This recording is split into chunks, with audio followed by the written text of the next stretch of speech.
Buffer, how's it going?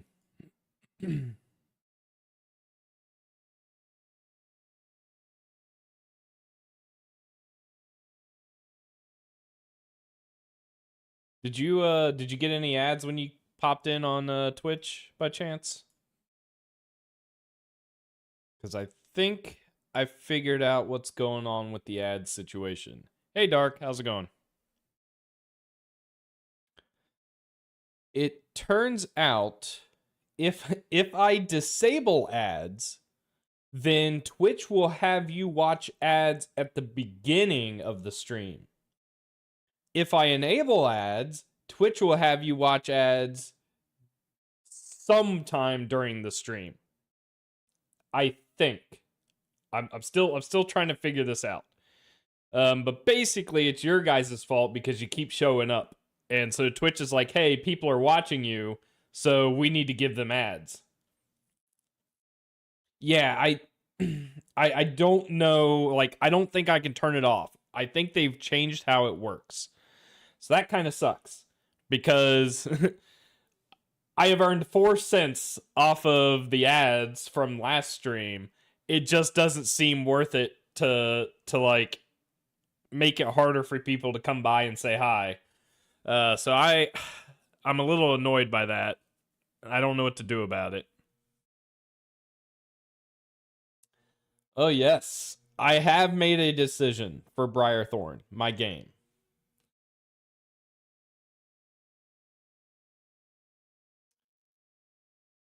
I have been fighting, and you guys, some of you have been here to witness it, but I have been playing around with C++, either using something like Raylib and my own implementation of basically handling all of the rendering, the game logic, the physics processing, the input handling, that kind of thing. Raylib doing a lot of that for me, but a lot of it I'm having to handle myself. We explored configuration, the ability to maybe script up a bunch of my game levels, styling, making the game look a certain way, because I definitely want that as part of my game, is to give the user the option to change how the game looks, because this game will be kind of UI focused. It's really going to be focused around this idea of having a almost like a cockpit display. And so I want to give you the option to tweak those settings. The ability to mod, having the ability to add your own features. Now, yeah, I mean, this is the first game I'm ever making. The scope's already way too big based on what I'm talking about. Who knows if it'll ever get released, but a guy can dream. And so, with all of this in mind, I have been struggling internally with the idea of having to write a lot of this from scratch or implementing it from scratch, knowing that tools exist that can do this for me. One such tool was Godot. And Godot was where I landed on when I went to get a demo up and running, which is what this screenshot was generated from. It was generated from Godot. I don't like Godot. Godot requires me to use their editor to do a lot of the editing. I have to like hunt and peck in the drop down menu. I have to in the property page, the editor isn't as nice as, while the editor is fairly nice for what it does, it just can't compete with editors specifically designed for programming like VS Code. So, with all of this in mind, and with my background and my experience, I have in fact decided to use Qt, and more specifically Qt Quick QML. And there's a reason. There's a number of reasons. One, it runs on modern graphics, so we're talking Metal on Mac, Vulkan on Android and Linux, DirectX 12 on Windows, and the ability to pick and choose what you're going to render on, which is kind of nice. I like that. It supports software rendering just which is also nice if there's a, for whatever reason, a system that isn't able to use more modern graphics. I'm pretty certain it still supports OpenGL as well with a flag that I can set. So it supports a lot of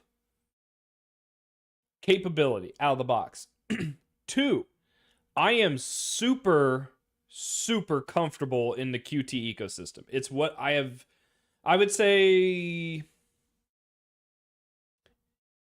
60 to 75% of my career has been in the Qt ecosystem in some form. Sometimes it might just be a GUI front end for modeling and simulation control. More recently with Qt Quick, it's been building displays. So I am, even if there is something I don't know how to do with Qt, I know how to like quickly read the documentation to understand it. I have had my head in the Qt code base itself. I know how to navigate the open source project Qt on GitHub in order to see how Qt does things. Because sometimes I might want to implement something a certain way, and I can be like, oh, hey, ad break started, 90 seconds. Are you guys seeing this? Are you guys getting an ad right now? I don't want to talk in the middle of an ad. Are you kidding me?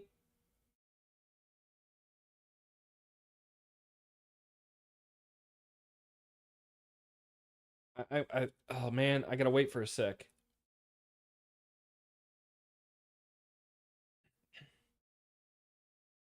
Well, anyway, so Qt, I have a lot of experience with it. Open source, I know how to navigate the code base. I know how to figure out if there's any bugs with the code base and be able to patch the code base as I need. So just generally speaking, very comfortable with it.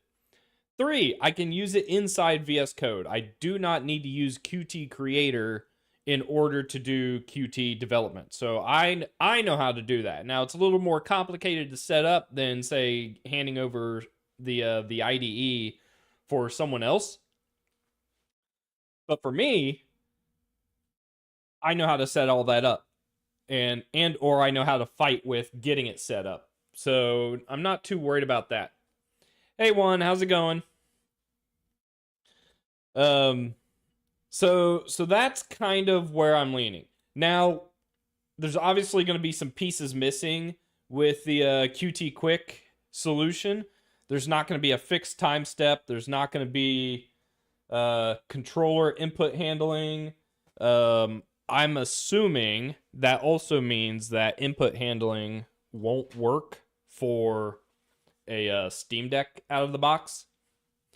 So that means I will have to implement that. So there's still going to be some C++ I'm going to have to do to make this happen.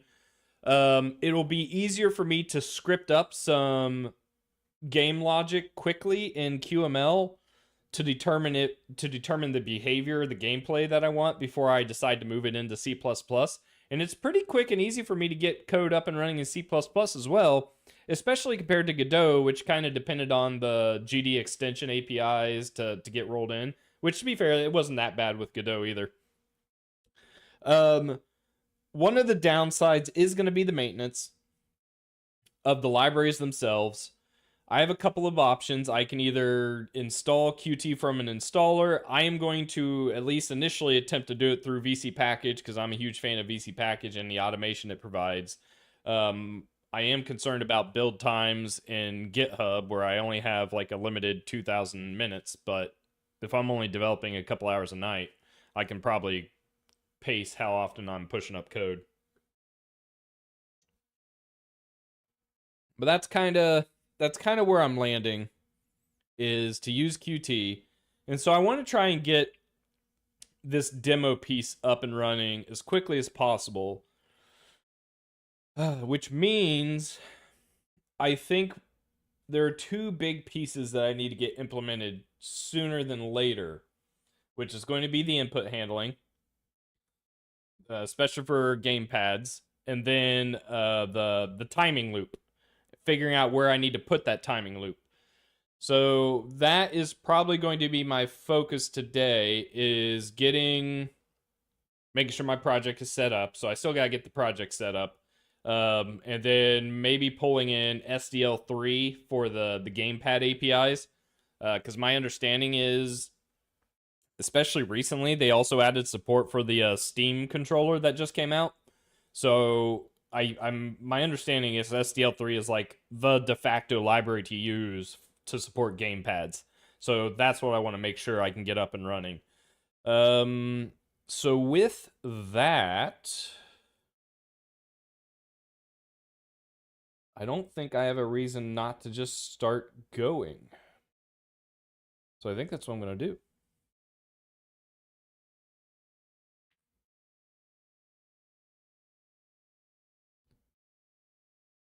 So I have been running into some issues already right off the bat. So I'm like, all right, let's do this. And now I'm running into issues. But the issues appear to be with running my application versus actual any compilation issues. And this is probably more of a Windows problem than anything, because Windows can be a jerk like this. It's like it's failing to find my build.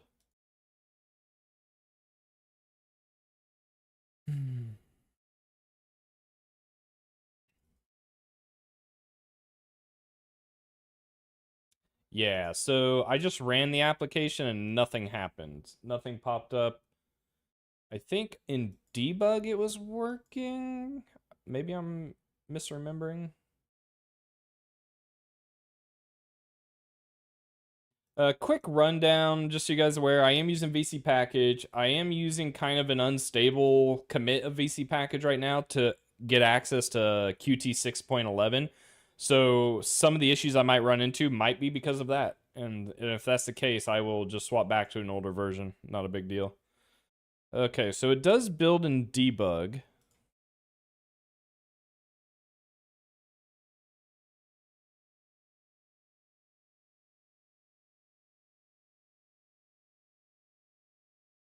Doesn't run though.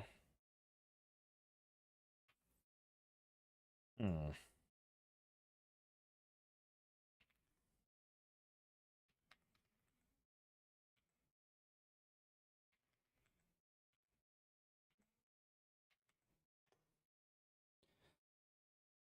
Unknown, no module named Briarthorn. Okay, so that might be what's going on.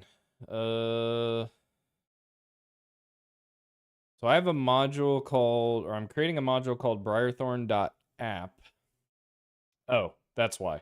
So I copied and pasted some of the exploration I did with the Awin game engine.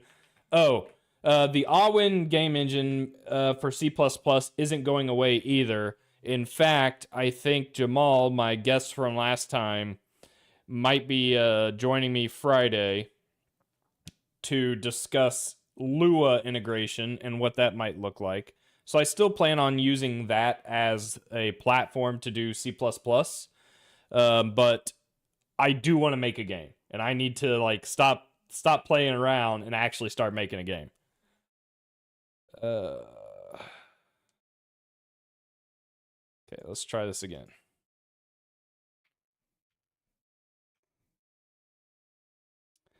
Awin.entity is not installed.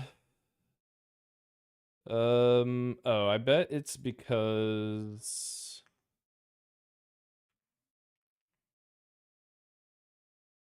nothing actually changed. So let's do a clean.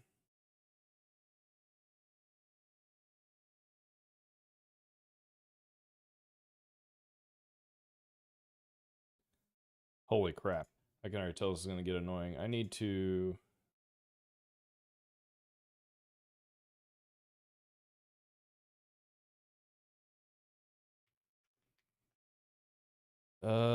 is it cmake.configure on edit is false.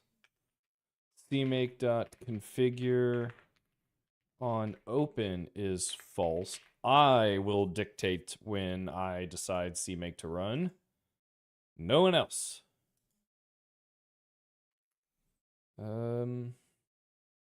Okay, one more try. Clean all projects. Clean.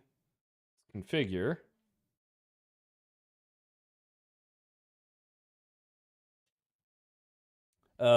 Day 3 of asking Monster to sponsor me. I will totally add their logo into my game loading screen. Without a question. Generating done. Build.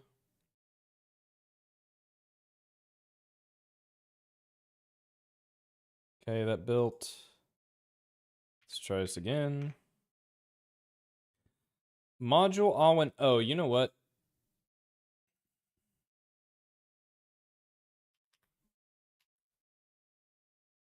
Because this isn't implemented yet.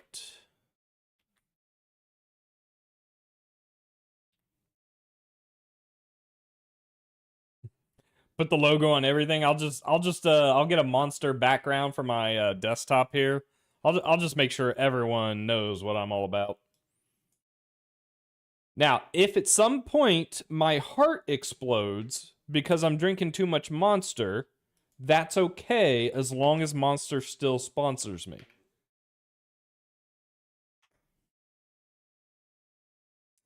You guys don't see this, but it's working. Stand by.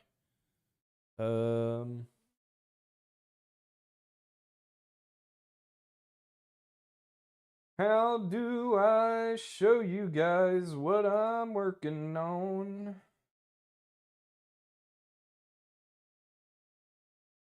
Is it this one? Oh, is the title wrong? Is that why?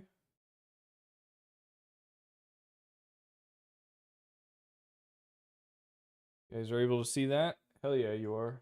Okay. All right, so we're just going to, I think we're just going to go ham and turn this into Briarthorn as quick as I can. No more goofing around. I think we also figured out how to, what did we figure out? We figured out how to do a hot reload with Awin at one point using QT, didn't we? Excuse me, didn't we? I feel like we did.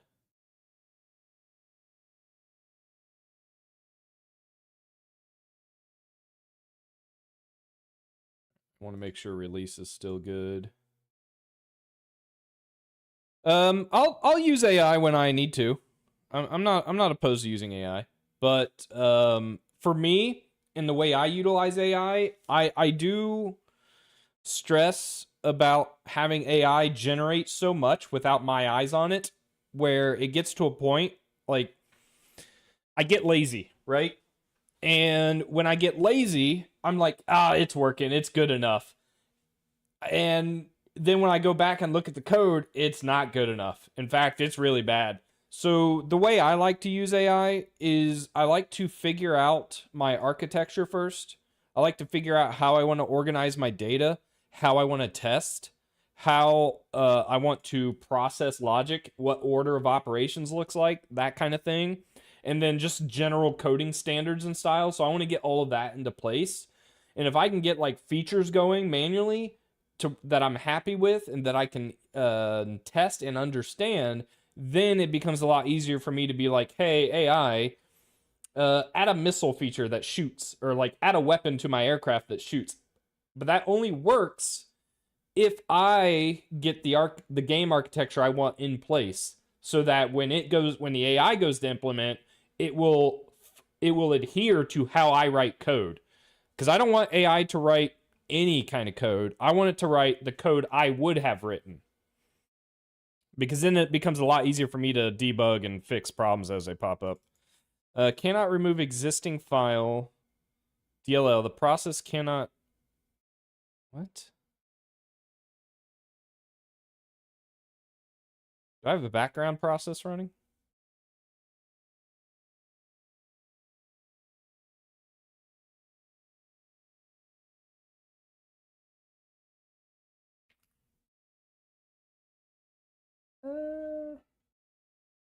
I mean, I had many background processes running, but I don't know why. Cannot remove existing file. QML, Qt Quick, DLL, the process cannot access the file because it is being used by another process. Oh, there's some kind of race condition going on here, isn't there?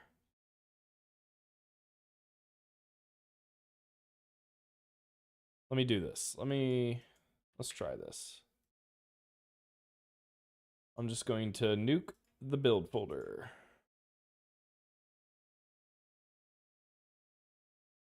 Release, configure.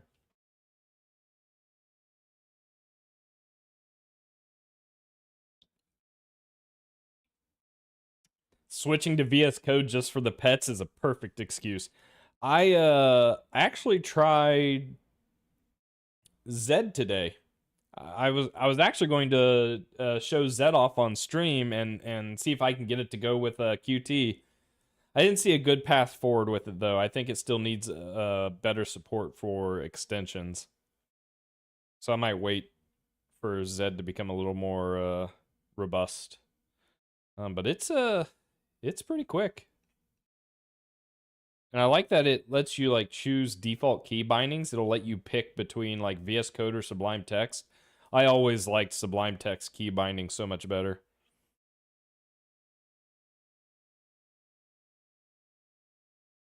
Oh, it's thinking.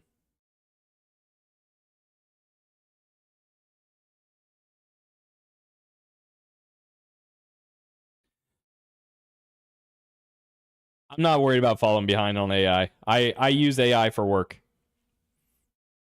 I'm not worried one bit.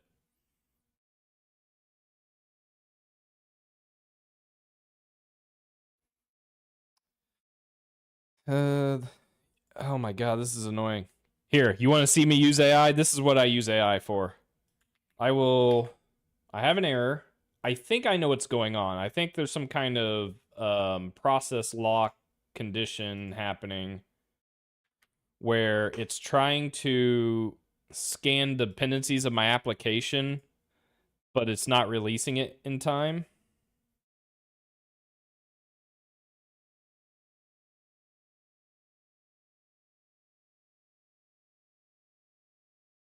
And so if I had to guess, that's what this is going to tell me. Now, if it comes up with a solution, that would be great. I've not ran into this situation before, so I'm wondering if this is a Qt 611 issue versus something I'm doing wrong. The lock is gone. It was a transient hold, most likely Windows Defender Explorer scanning the file after WinDeploy Qt copied it. A well-known WinDeploy Qt race on Windows. Nothing in my code is wrong. You see that? Nothing in my code is wrong. Just rerun the build install target. It should succeed now. If it recurs, options to make it reliable. Add a retry in your build flow. I'm definitely not going to do that. If I do something like this, it's going in the CMake script. Exclude the build install directory from Defender real-time scanning. That I could do. Now, to be honest, I'm not 100% sure, but I don't think I am going to implement a virus or try and take advantage of a security vulnerability inside my game. I don't think. So it probably would be okay if I excluded my game from being scanned. Make sure no... unless someone sneaks in a security vulnerability, like an exploit into Qt itself. That would be nuts. Make sure no Briarthorn executable from the same installed bin is still running before the install step. Try the build again. All right, let's try this again.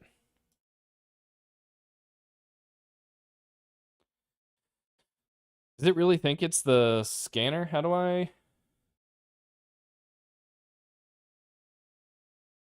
I'm going to do this over here.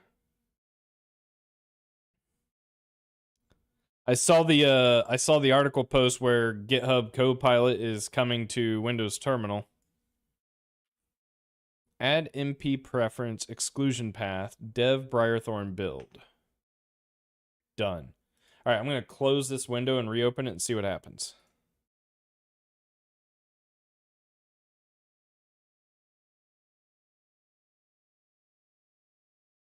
Oh, is it showing my other project? It's not the one I want to show. There we go. Recently switched jobs, a lot of C++. I'm coming from other languages. Any advice for C++ specific caveats to learn? Whoo! Yes, I do have something for you. I fully think anyone learning or getting involved in C++, this needs to be one of, maybe not the first stop, but one of your stops to learning C++. And it's called the CPP Core Guidelines.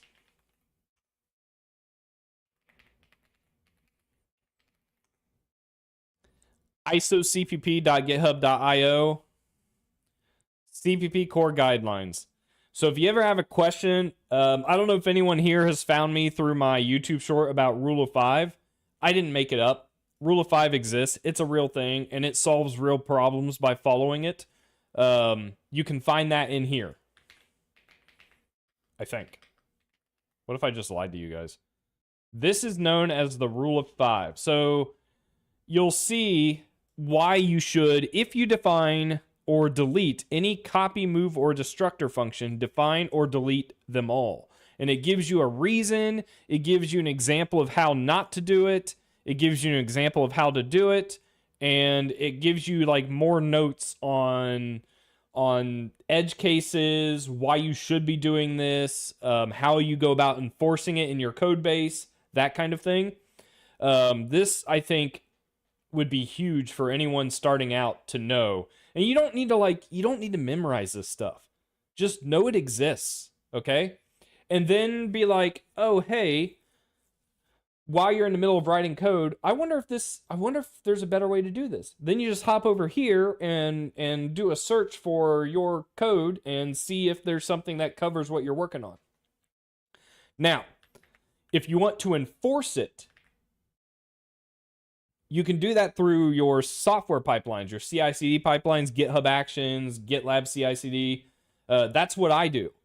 And the way you do that is you use a tool called Clang Tidy. Clang Tidy has a feature flag you can turn on for explicitly called CPP Core Guidelines. So it makes sure that the code you write adheres to this.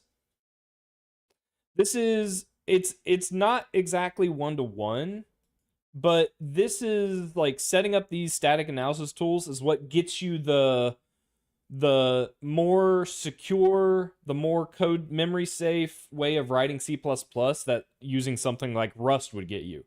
So it'll be just as painful. So if you've never written code like this with these tools, whoo, you're in for a doozy, because it's a completely different way of writing code, and you really have to think about how you implement your code to be safe, easy to use, hard to use incorrectly, that kind of thing. Yeah, I see that a lot online. Like, where do I start? I want to write code. Where do I start? And the answer is going to be different for every person.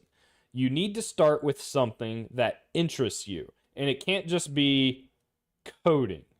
It's, do you like video games? Do you like mobile apps? Do you like I don't know, do you like chat messaging? Do you like gosh, what else out there? There's so much you could do. Do you like spreadsheets? That kind of thing. There's got to be something that drives your interest. You need to take that interest and use it to motivate you to write code. I started on a calculator.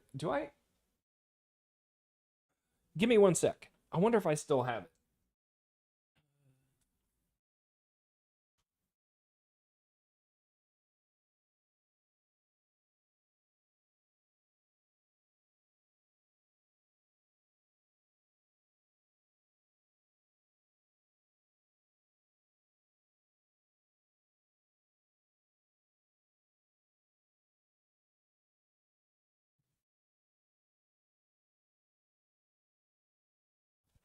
I do not.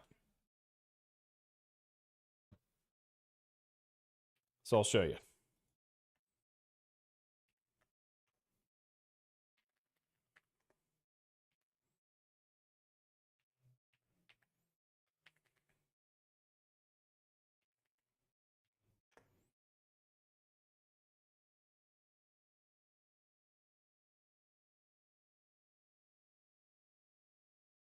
You see this thing right here? I don't know if this is still a thing in school or not, but this is a graphing calculator. And this graphing calculator lets you go in and write code in BASIC. So this is what I got started in. I had a hand-me-down graphing calculator, and I was taking honors math, and the teacher didn't require you to show your work. Let's go. So what I would do is I would program like math equations. You remember the quadratic equation? Oh man, do I remember the quadratic equation? What is it? It's like negative b plus or minus the square root of, oh my God, negative b plus or minus the square root of, isn't it like 4ac minus b squared over 2a? Oh my God, did I get that right? Holy sh! Hang on. Did I get that right?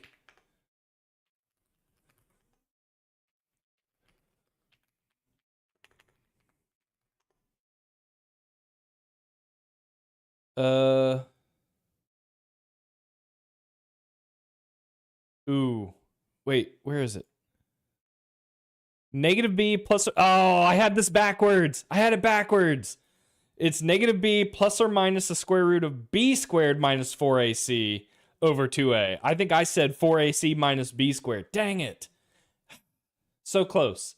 But anyway, I took this equation and programmed it into this graphing calculator, and all I had to do was ask me what A was, what B was, what C was, hit enter, and it like gave me the answer, right? Because I programmed it to.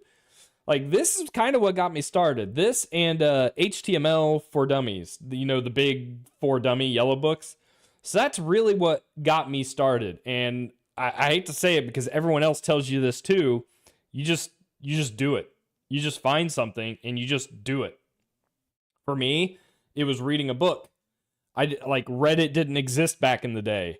I had AOL.com. I had dial-up. So knowledge was few and far between for me as a young kid, a very young kid. I want to reiterate, I am not that old. I am still in my 30s, people. But anyway, I had dial-up. And so I kind of just had to find the knowledge I could when I can, and I was fortunate enough that my dad would buy me a book on HTML or a book on programming or BASIC, and I was able to use those books to learn. So that's kind of how I got started with programming. I didn't really like get head down expert programmer until after school. Only until like I didn't really start to understand what it took to write production ready code, if you will, until I had someone above me, someone with more experience, who could sit there and code review and explain why I should write code a certain way. Only until that happened did it not like click, like, oh, wait a minute. There's so much more to this than just programming. It's actual like engineering. It's paying attention to computer science and how a computer works. And then from there, it became more about me personally. Just go on Reddit, read articles, go on YouTube, watch CPP conference videos, watch other CPP con videos. One of my favorite YouTube videos is by a guy named Sean Parent from, I think he's from Adobe or something like that. Had a really cool talk on like runtime. Oh man, what was it called? It was some type of polymorphism, but it wasn't virtual inheritance. It was, I forget what it was called, but it was a really cool video. It's a very popular video of his, so it'd be easy to find if anyone ever wanted to look it up. But if you still need guidance on where to start, me personally, I like to get new developers involved by a couple of ways. Use CMake.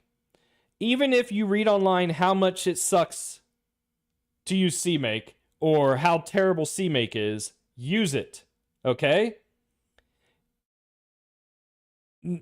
As as much as people complain about it, it is still pretty much the de facto way to configure and build your project.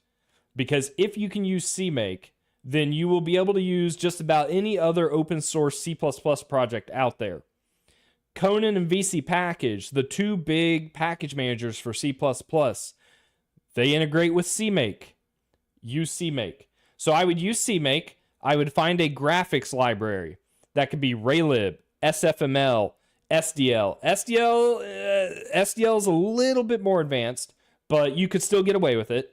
But SDL, Raylib, SFML, and there's a couple other ones out there. Clone that from GitHub and see if you can compile it. If you can compile it, the next step is, can you figure out how to link it into your project, include their header files, and use it? So that's usually what I would have like a new software developer do, is just find like a small GitHub repo to build and link into your own project, because then it's more than just writing code. It's learning about tool chains, the different compilers you're using, right? Like, oh, I'm going to clone this and get it up and running on Windows. Wait a minute. How the hell do I even compile this? CMake says it can't find Visual Studio. Oh, I guess that means I need Visual Studio. Okay, I'm going to Google Visual Studio. I'm going to grab the Community Edition because it's free, and I don't want to spend money because that's dumb, right? So there's ways to do that. Oh, Linux. Oh, CMake can't find GCC. All right, apt install GCC, or yum install, or DNF install GCC. Problem solved. So there's ways to like figure it out as you're going, right? And that's what I would do. Just figure it out as you're going. I mean, you can follow a tutorial. Tutorials will help you. I don't think tutorials will help set the solution in stone until you've spent a week trying to figure out how to compile a stupid open source library because the documentation is so poor, and then another week figuring out how to link that library into your project. Will you not like have it set in stone and you'll be able to remember it, right? Now do that over the course of 15 years, 40 hours a day, you know, that kind of thing. And at that point, you're a professional. That's basically all it takes.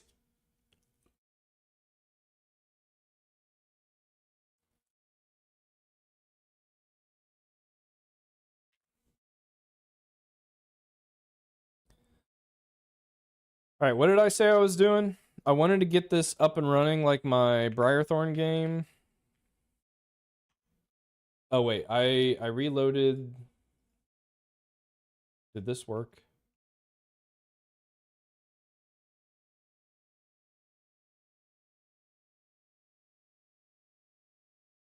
It did not work. What the heck, man? No, I don't think it depends. Like the programming language you pick, I don't think it matters necessarily. I would say any system level programming language would be the way to go.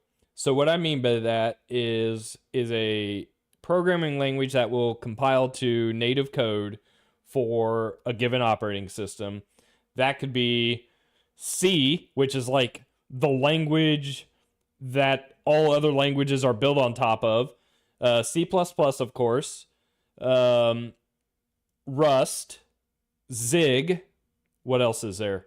What else? I think Go. Odin. I think Odin's a really new language. I'm aware of it. I haven't tried it. What else? What else you got? I probably, me personally, because I have a bias, I probably would not do something like Fortran.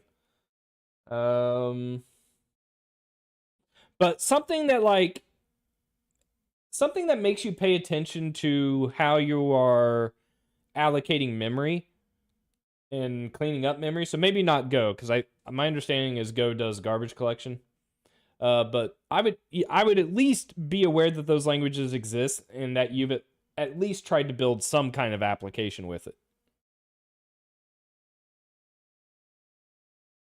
Oh, I don't think I knew Odin was that old. I've only heard it like I don't think because I learned of Zig a couple years ago, and once I learned of Zig, I started to pay attention to other new languages coming out, and I think that was probably around when I learned of Odin. But I haven't kept up with it. I just know it exists.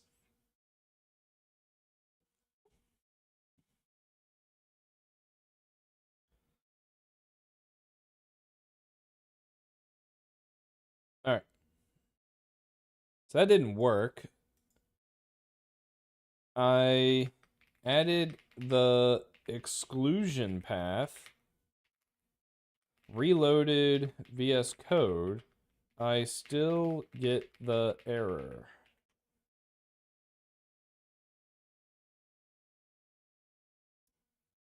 Freaking GitHub updated their Copilot usage policies, so I have to be like very careful how often I query AI right now. Otherwise, I'm gonna accidentally charge like $1,000. I mean, I have it limited, of course, but it's kind of insane. I don't know if anyone's paid attention to some of the Reddit posts out there of people like, yeah, I'm only paying $40 a month, and here's how many tokens I used, and it's saying it's gonna cost me $30,000 a month after today. I wonder if there's just a general permission issue. Oh, Defender exclusion sometimes doesn't apply until services are restarted. Does that mean I have to like files not currently locked, the lock is transient. That's a classic. Another scanner is touching. Restart Defender. Can I just turn Defender off? Do we even know if this is a real issue? Confirm build is in the listed exclusions. If Defender refuses to restart. Alright, let me try this. Wonder why this is an issue now. This didn't used to be an issue.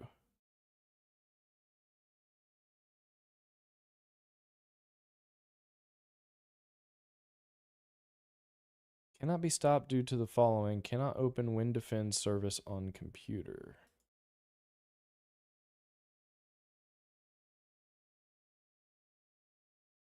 Check for protection updates. View security dashboard.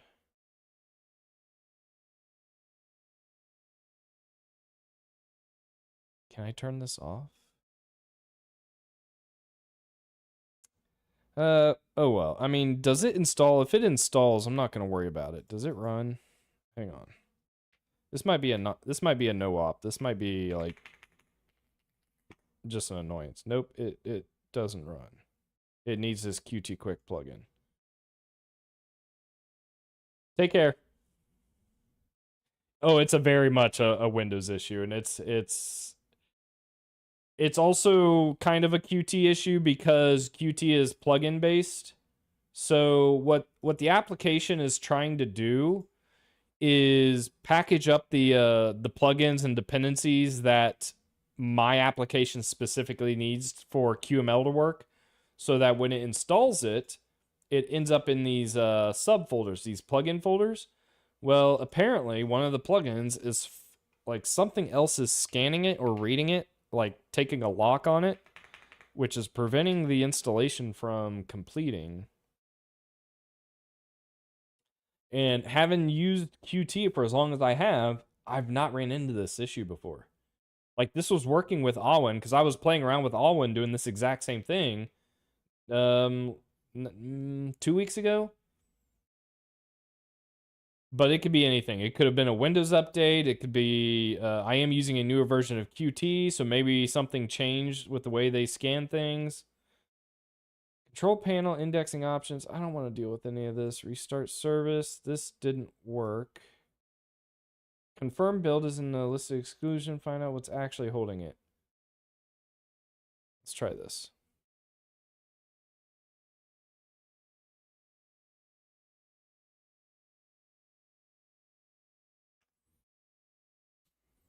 The term handle is not recognized as the name of a commandlet.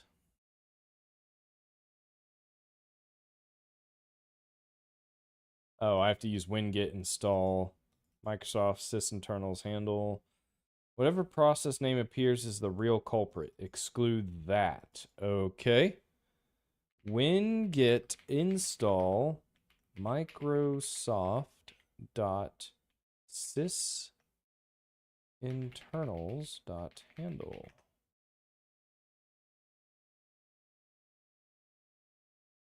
Found handle version 5.0. This application is licensed to you by its owner.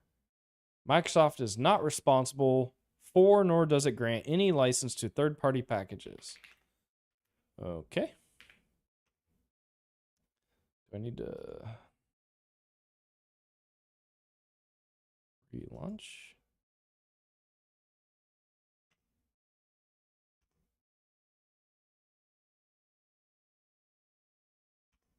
Okay, it's not wanting to run, or it is running and it's thinking. It's annoying. Paste anyway. Okay. Didn't like that. Command not found.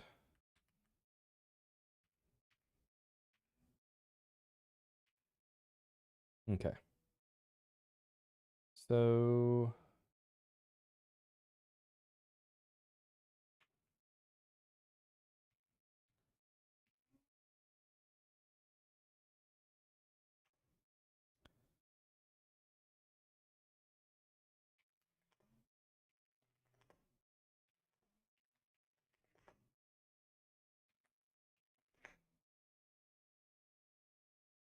the term handle. Oh, you know what? It might be a capital H.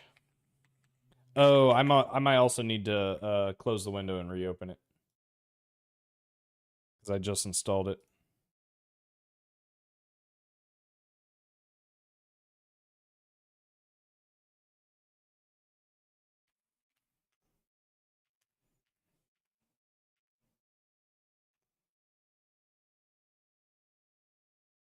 Just thinking about it. What are we making? I'll show you what we're making.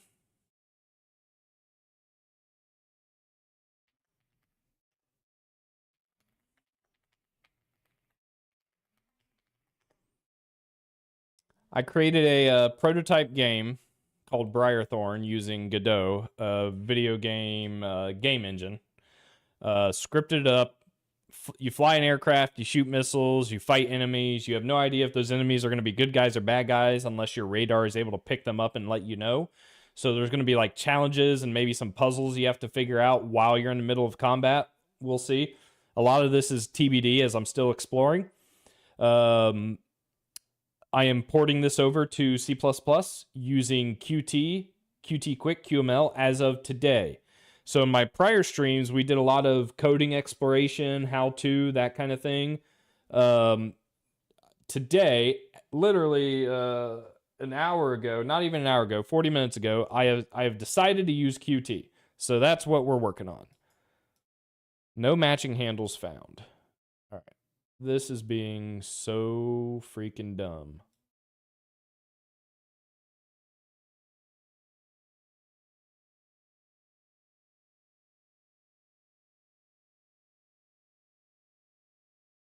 Everything compiles.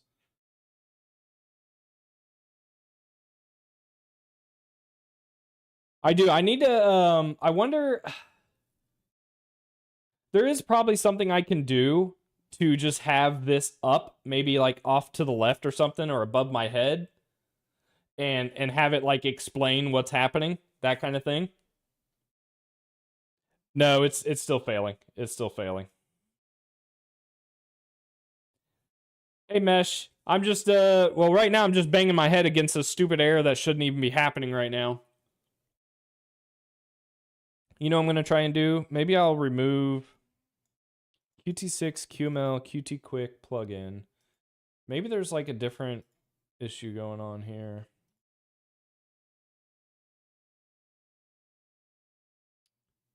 Qt6 QML. I'm just going to delete this.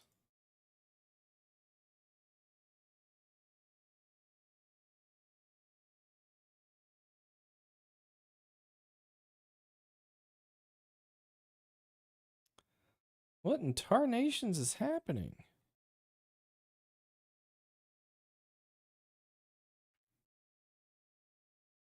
CMake error. Qt Labs platform plugin. Oh, wait. It's failing.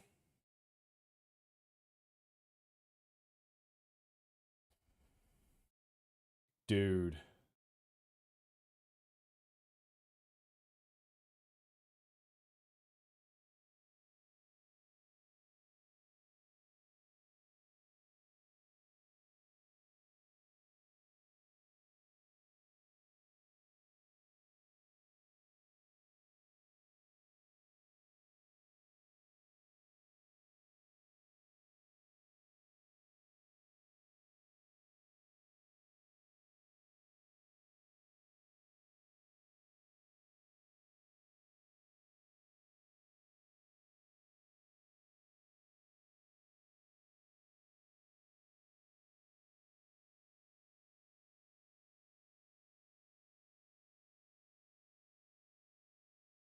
I might need to check GitHub, see if this is like a known issue. If it is, I think my solution is to downrank the version I'm using. Because I am using a fairly new version. I'm on an unstable. Unstable? Instable? Unstable? I'm on an unstable commit. So that might be part of the problem as well.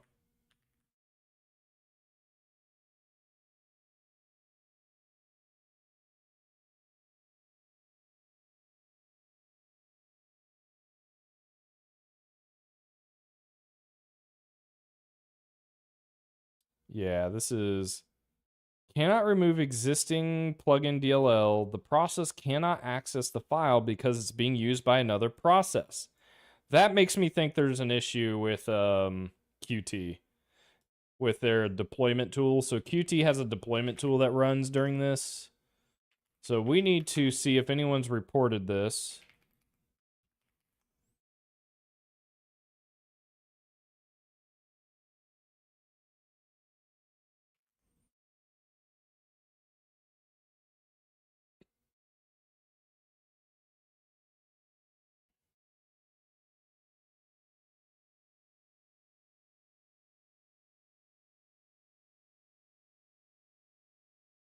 September 25, that's not it. This is newer. Linking against Qt libraries. No, these are all. Build failure for Qt3D. Update. No. All right, I guess I'm out of options here, so I think the next step, which kind of sucks because this is kind of watching paint dry, so maybe we'll play some Wordle or something. So I am going to change the version of VC package that I'm on, which is a bummer because there is a reason I want 6.11, so this is the commit I'm on. 6.11 introduced a very clean way to style your UI through configuration that is so much simpler than what it used to be, which is one of the things I wanted to solve for my game, is to give the user the option to configure the look and feel of their game. So I can't use that yet. So let's find a stable. I think this also comes with 6.11, so maybe I'll go back to a version I know works. Which was it March? What was I using for Awin? I think it was March. I guess I could try this. So here's an April version. So let's check this one out.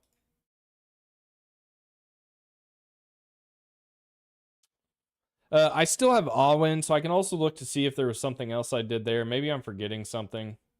But this will cause a brand new build to happen when I configure.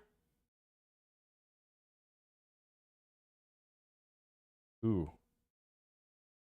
Or it won't like that at all. Programming's dumb.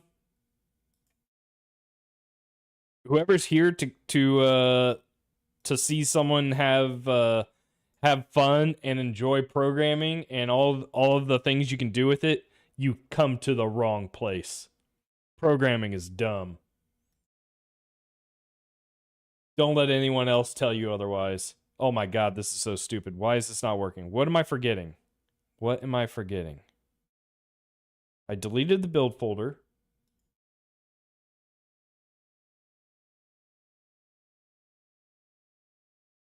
What am I forgetting? I need to... I'm forgetting something. Guess I can go ahead and delete these.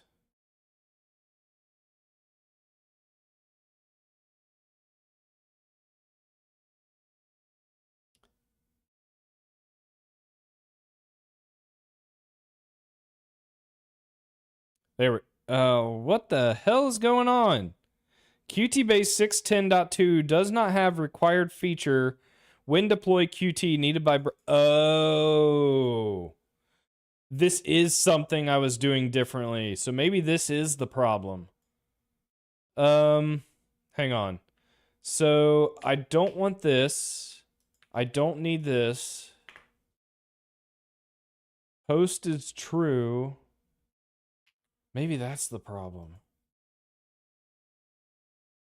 So yeah, this could very well be an issue with 6.11.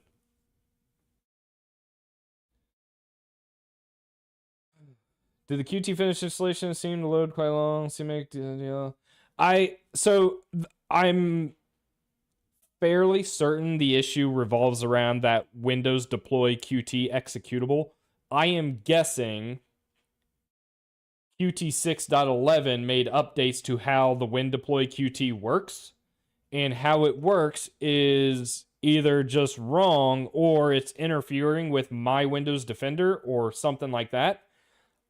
I can't say for sure without debugging. I am hoping going back to an older version of Qt means an older version of that Win deploy executable, which means I go back to a working state, which I'm comfortable with.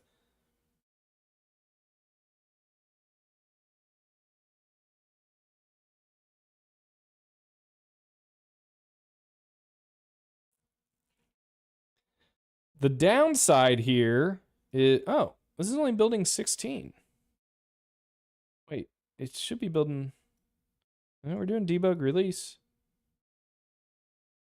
Huh, I'm not going to question it.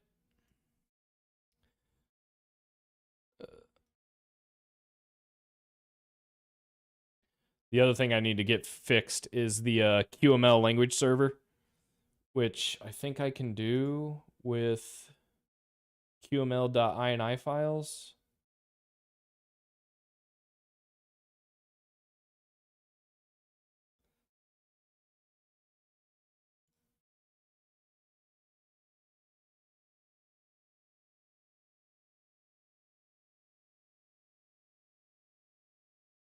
Oh man, this example doesn't have it.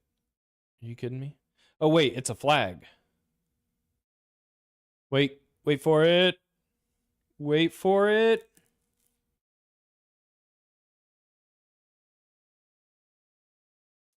I include my fix up. I find Qt. I set up the standard project. Ooh, we're gonna be on 610. Then I need to do this, which will handle automatically generating .ini files, which will support the language server for QML. And then I'll just be able to script, I think, assuming everything else works. There's always that risk when it's called living at head when it comes to software, because you're like always at the head commit. Yes, you get the benefit of the latest bug fixes, patches, updates, maybe performance improvements, but on the other side of that coin, you get performance regression, you get bugs, because you're like the first one to actually start using it, so no one's had time to give the software developers feedback to get things fixed. So there's always that risk, but it's kind of how I have done software for the past 7 years at this point. Basically since 2019, I've almost exclusively have tried to stay up to date with software patches. Because nothing, I don't know about you guys, but nothing is worse than having to update your entire software suite like every 6 years or something like that. It is such a Herculean task to get your APIs updated to match the latest versions, or maybe a new major version came out that completely breaks everything you've done. And it is so much harder to make those changes if you're not changing the code with it. So there's always a trade-off, right?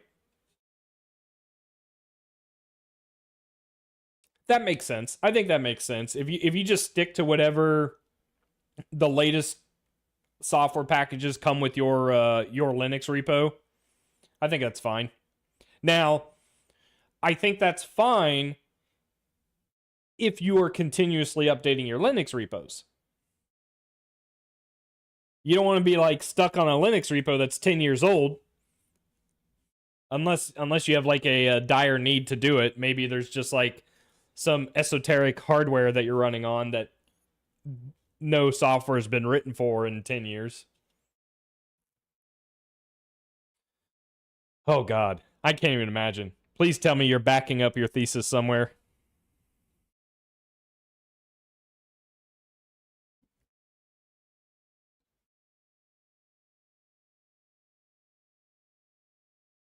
Okay, so this is going to take a second to build. Let's do some Wordle. I don't have anything else to do right now. I was just waiting for things to build.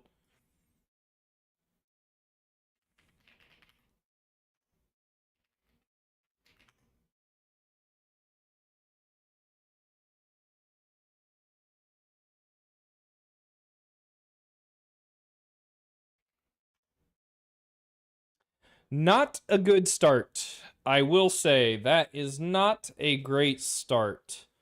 Um, all right, how do I get the other three vowels? So there's quit. Ooh, quiet. Oh, E already is taken. Uh, quo. Hmm. Hmm. Unity. Ooh, I think this is a good word. This is gonna give me something. Gave me two somethings. Gave me two somethings.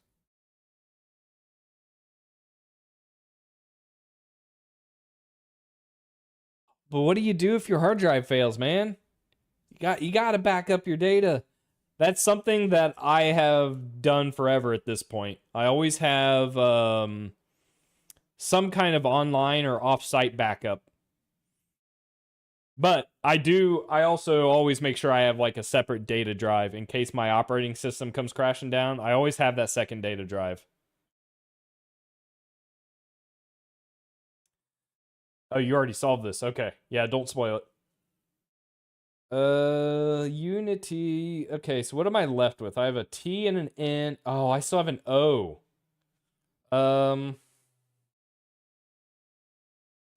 not, snot, lot. Can't be not. Nat. Can't be nat. Sock. Can't be sock.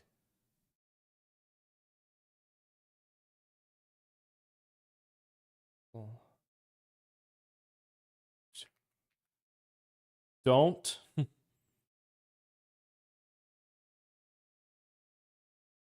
Dunth? Is it dunth? Oh, is it month? Are you kidding me? Oh, freaking T. Come on. Oh, that's annoying. I mean, I got O and H. That's good, but not a T. Interesting. Is it SH? It can't be NH, right? NH isn't a word. So NOTSH.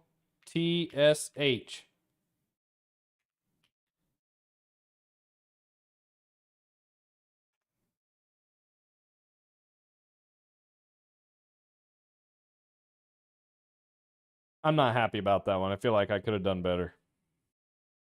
Let's see. We are 14 of 16. All right, let's do the game I'm terrible at. This one I will probably need help with. Unless you already know the answer. Ray, jasmine, colorful bell, sticky, pasty, brown, sushi, gummy. Ari? Is that a word? Sugary, samosa.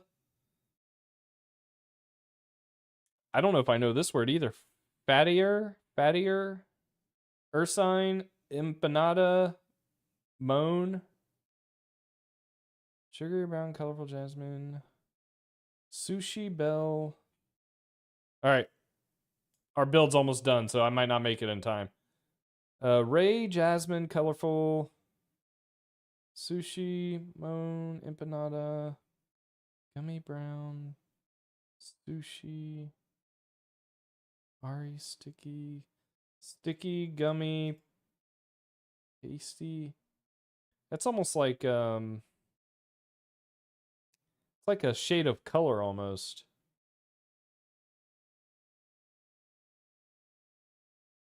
Isn't samosa a drink?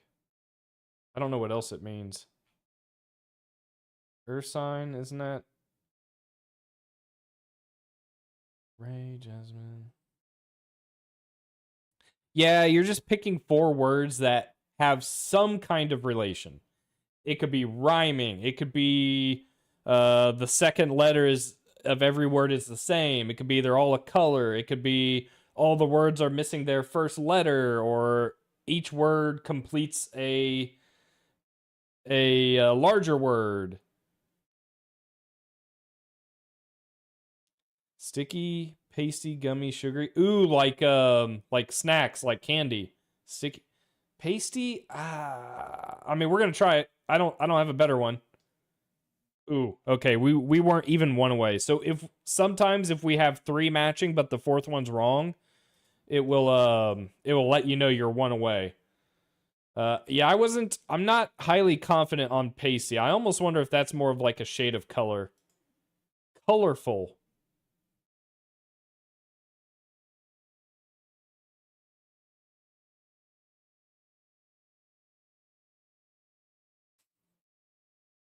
Ooh, is this like no.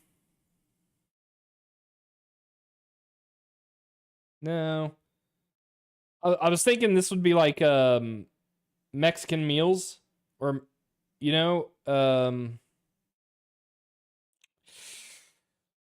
don't know.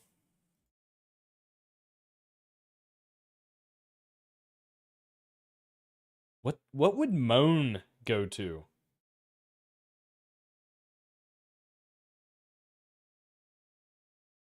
It's like a noise, right? A bell makes a noise. Is I This word looks familiar, but I don't remember what it is. I wonder if they make a noise. Oh, is fattier like, is that a food? Is this all it is? Is it literally food? Fattier, empanada, sushi, sticky brown, sugary, Ari. I don't know what Ari is. This one's hard. Moan, bell.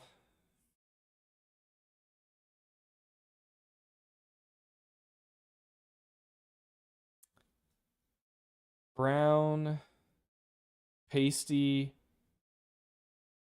Ray is like light or an arrow. A ray of sunshine.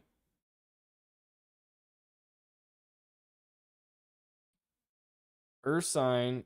This is like a bear, right? Or is that something else? Or am I thinking of Ursa? Ari, are these like these aren't oh oh my gosh. Um these aren't like astrology signs, are they?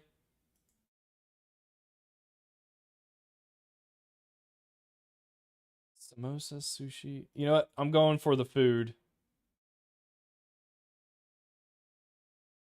No, I don't know what else this would go with though.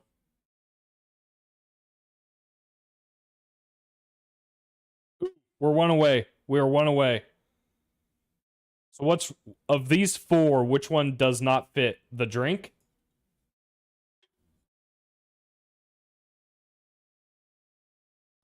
Ray of light.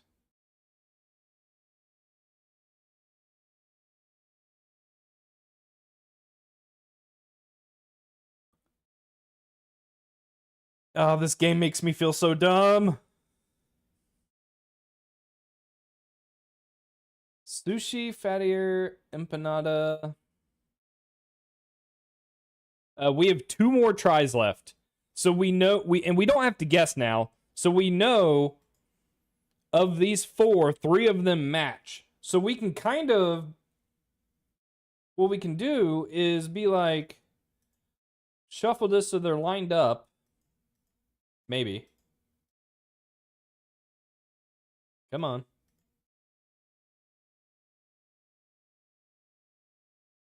Maybe not. I guess there's too many options here. But basically, like, get them lined up so we know that this row is relatively close. Is Aria food? You know what? We're trying it because we're almost out of time. Ooh. Okay, so samosa was one away. All right, so now I'm back to thinking this is like Mexican. Empanada, samosa, sushi though?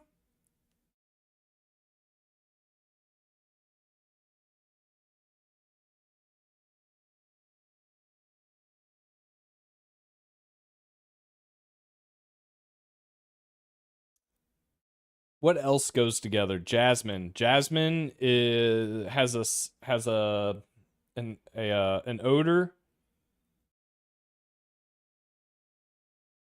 It could be a color. Brown.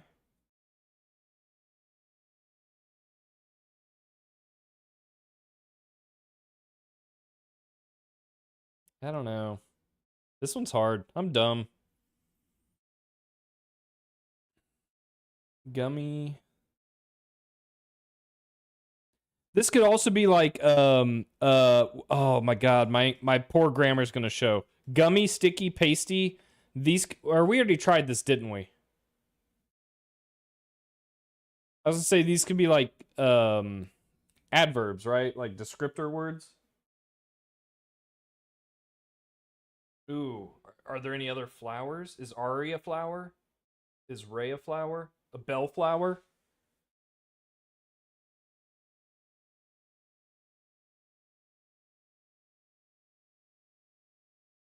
You want to say hi, Trill? Huh? You want to say hi? No. Okay. Screw it. Let's see. Let's see what the answers were. Oh my god. Uh.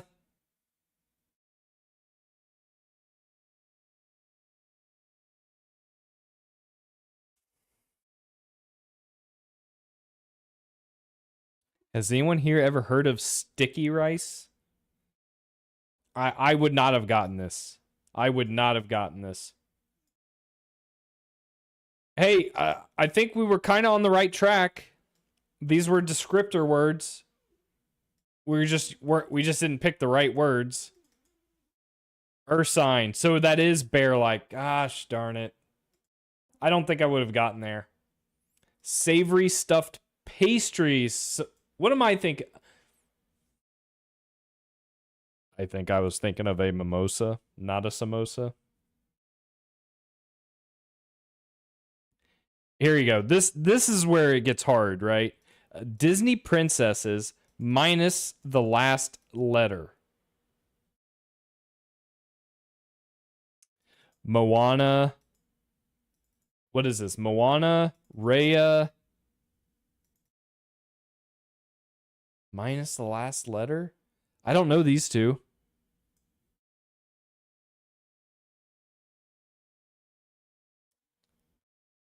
What are these Disney princess? Bella? Is there a Bella?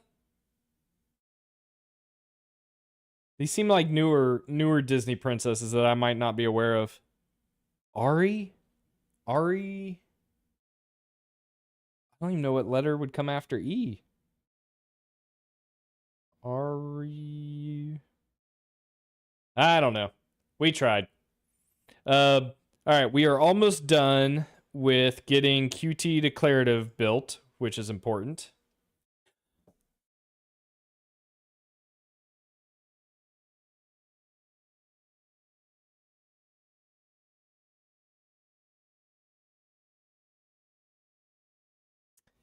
Yeah, our Ariel, Moana, Raya. I don't know what. Who is Bella? What show is Bella from? Hey, come here, Trill. Trill, come on, come here, come here, come on, come here.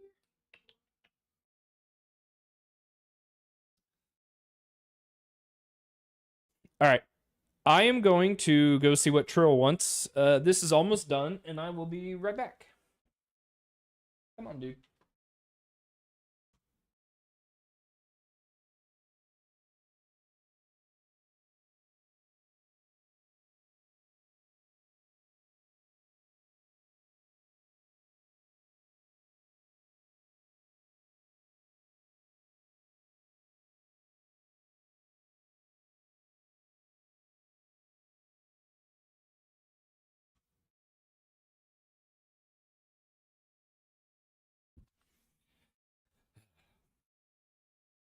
He just needed me to walk him to his food. Ridiculous. Ridiculous.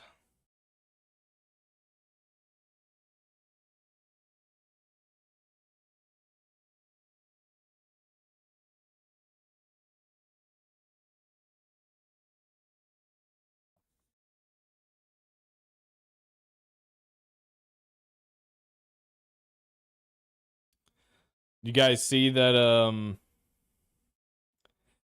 Microsoft's releasing a WSLC project or application? So you have WSL, Windows Subsystem for Linux. Now you have WSLC, which is Windows Subsystem for Linux containers. So it looks like we're going to be able to run Docker containers via the WSLC command instead of what I do, which is I install a WSL environment like Ubuntu, and then I manually install Docker, and then when I use dev containers for my projects, it goes into the WSL environment and accesses its Docker system to run the dev container. But now it looks like we're just gonna be able to do it straight from the command line WSLC. So I'm kind of excited about that. That's not good. Project requires 611. Oh, I can fix that. I thought I fixed that already. Why is it yelling at me about 611? Did I not already fix that?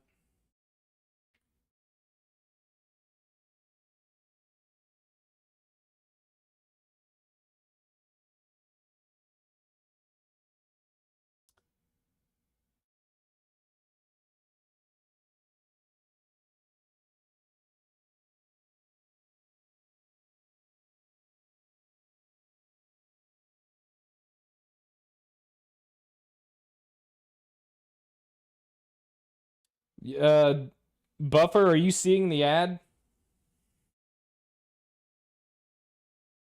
I don't have control over it. I don't know what to do about it. I started averaging like 3 or 4 viewers a stream, and I guess that made me affiliate by default. And so now Twitch is like, here, have a bunch of ads. I'm a little annoyed by it. I don't know what to do about it. And I don't even know if you're hearing me say this because I don't know if you're like seeing an ad right now. Project requires a Qt minimum. Fair. Yeah, I don't know.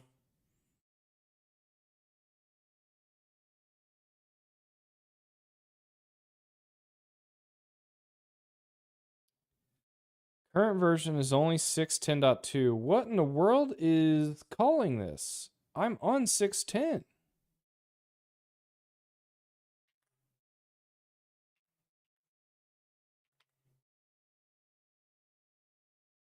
Do I have something cached?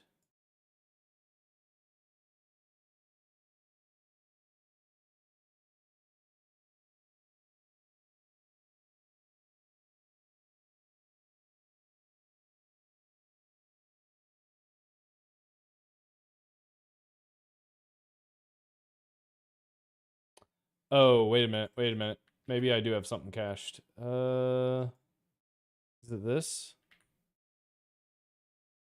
No, that's good. If I delete the build folder.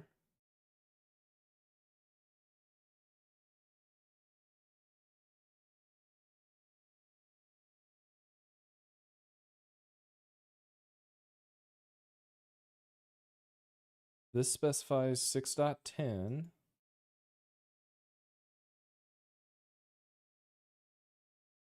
Hmm.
Now what's wrong?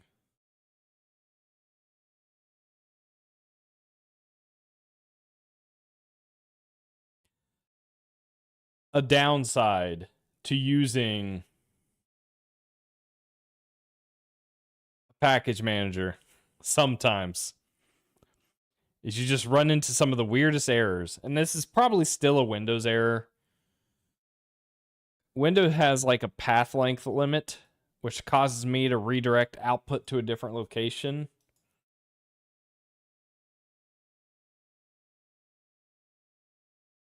But I wouldn't have this issue if I just used a installed version of Qt, for instance.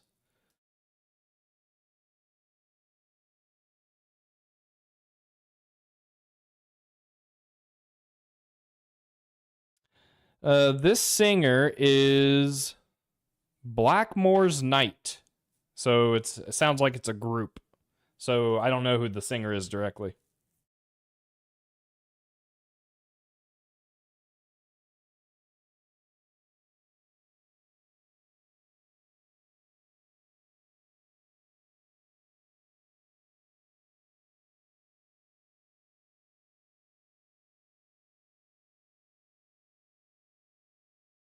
What is it even struggling with?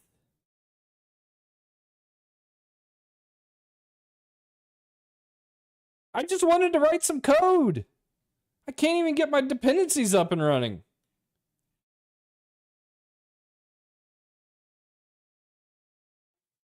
I'm starting to agree with Odin's creator.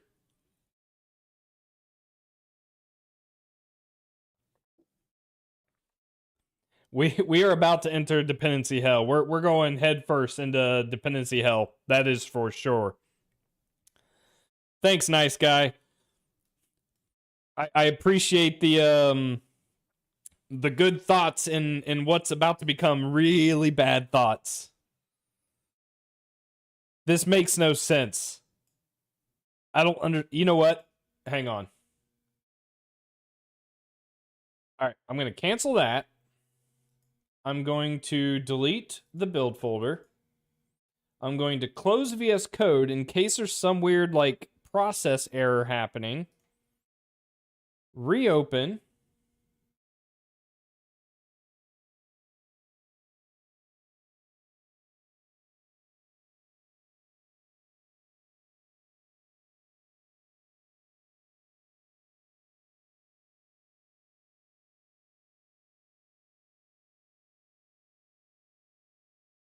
This is making me think something's going on with my computer.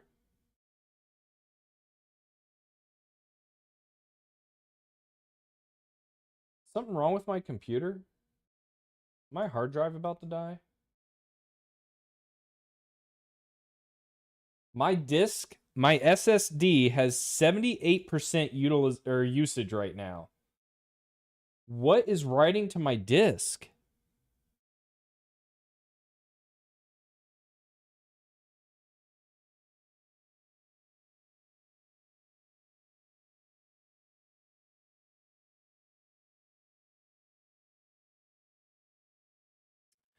What is this? I'm not doing anything. Oh, wait, you know what? I am recording. Surely recording doesn't use up that much.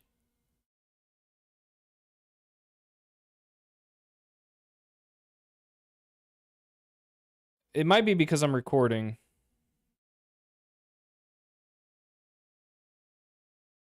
Or no, that's the C drive. I'm recording to my D drive.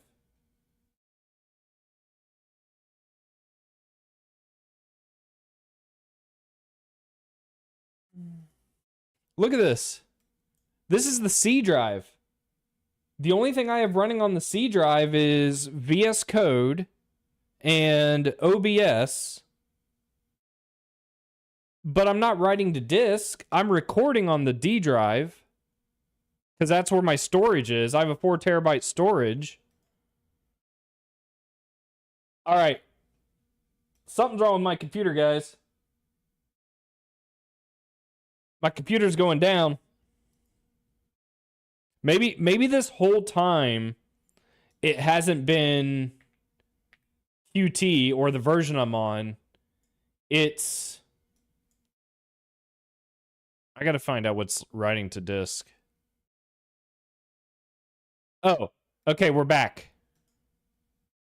So maybe it was VS Code. I'm back down to 2% usage.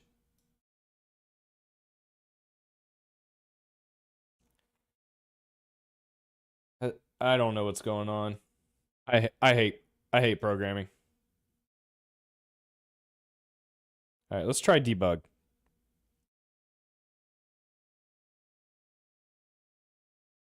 Windows taking screenshots of desktop. Oh my god, I hope not.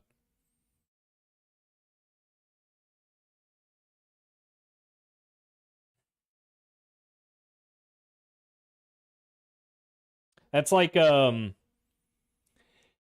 guys saw a while back where like Windows was going to take screenshots of your desktop for AI like history search or whatever. So it's basically going to record everything you did in your computer so that any point you could just like search back through what you were doing at this point in time on this day. That was terrifying. What if they're actually doing that without you knowing it now? That would be insane. Like if you're developing an operating system and you wanted to do that, you could like, and you're the one who gave you the tools you need to read the processes of that operating system, you could just hide all that away. I forget what that was called. That wasn't part of like Cortana, was it? Or was it its own thing? Okay, this is dumb. This is just absolutely dumb. Is this an unstable version as well? I literally had this working. Expected token broken.qml. It is broken. Look at this. It's literally broken. But that's intended. It's literally called broken.qml. So why is it calling this out? Why is it even scanning it?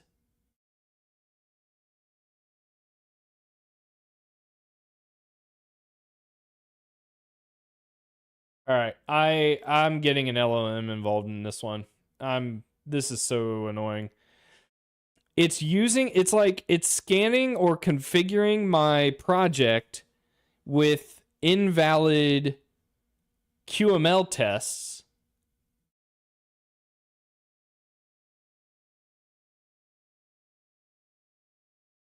Find package Qt quick, Qt standard project setup. Set my output directory as my build directory. Generate QML INI files. And just make sure there's like nothing egregious I'm doing wrong here. Install.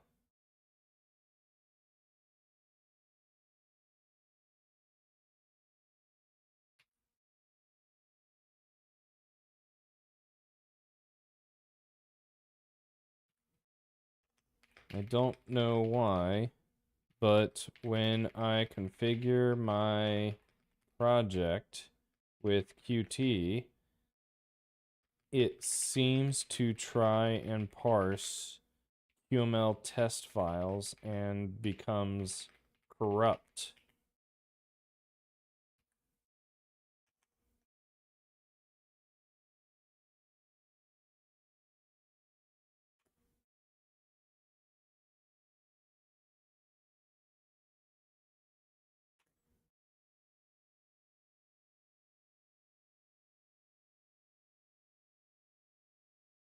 CMake error, parse error, function missing end.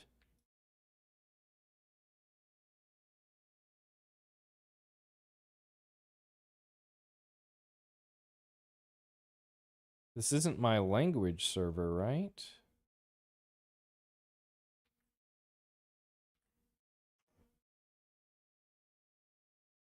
Recall. I think you're right.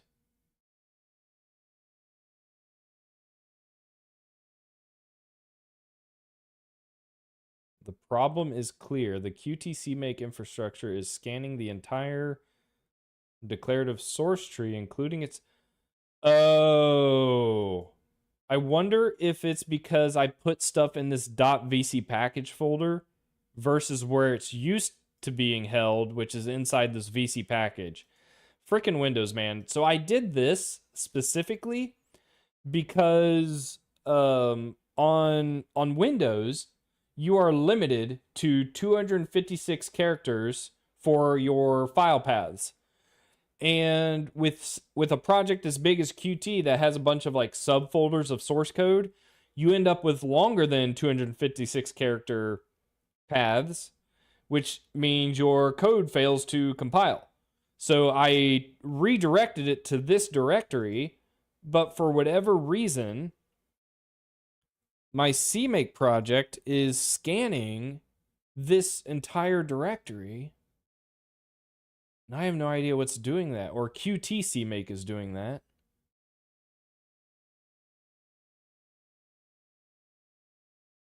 Is it this?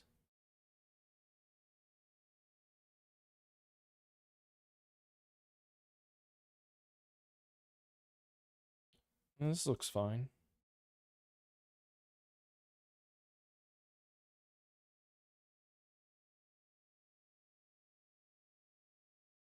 Would this have caused issues? This would not have caused issues with 6.11. Well, I wasn't having this issue with 6.11, so this seems to be a 6.10 issue. Oy vey. CMake, yeah, I agree. I mean, I've basically have been using CMake since day one of my career, so I'm just used to it. I think I could say that about C++ as well. I'm just used to it. I don't know better. I fear if I start trying out some other of these more modern languages, I'm gonna be like, oh wait, there's a better life you can have. It gets better, and then I will never want to come back. But I might want to wait to do that until after I retire.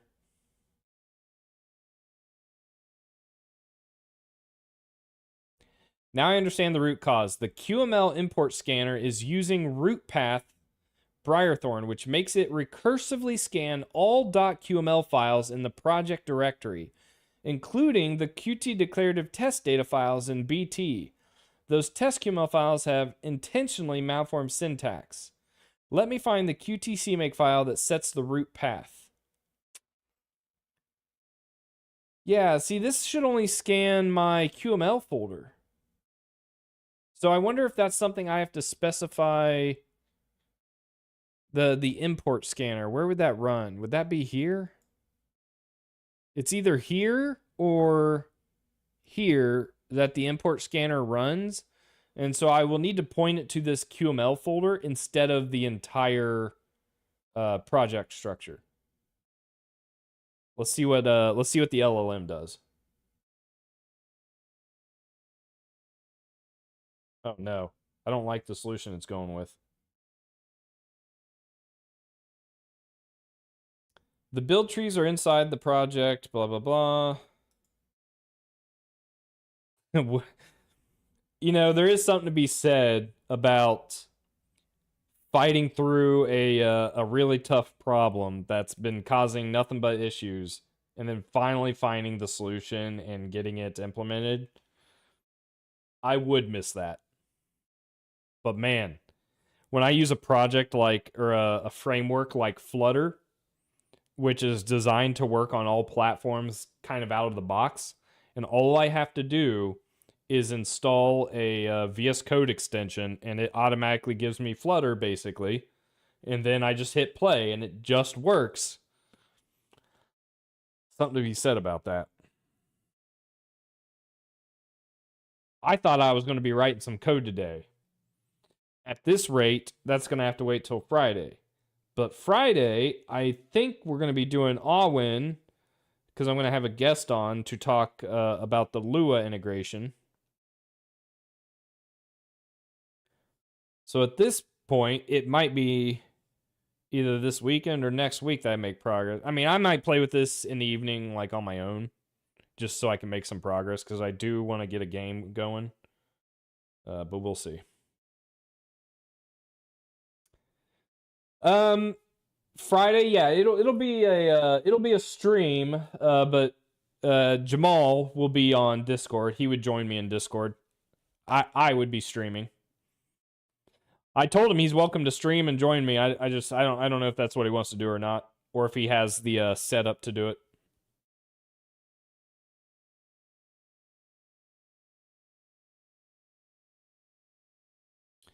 Broken, you haven't missed much. You're not that late. I've just been fighting with dependency errors basically this entire time.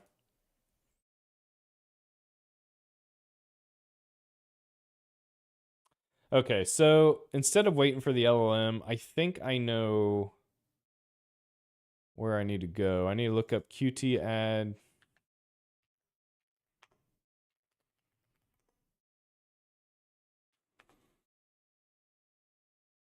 I might be able to specify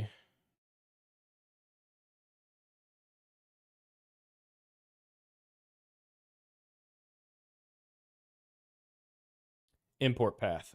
This might be what I need. Can be used to add to the search path. Oh, it adds to the search path. I want to change the search path.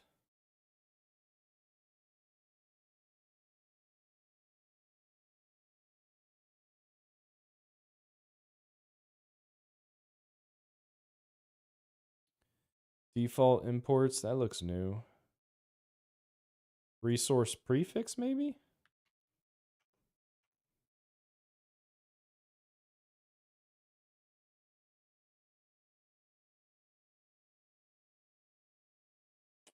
No, that's not it either.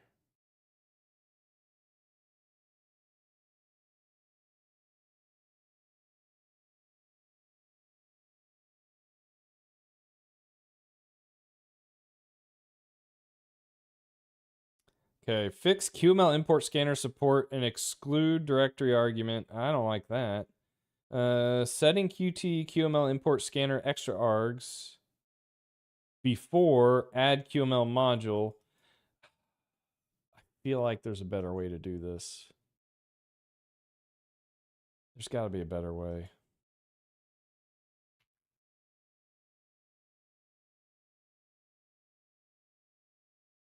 Got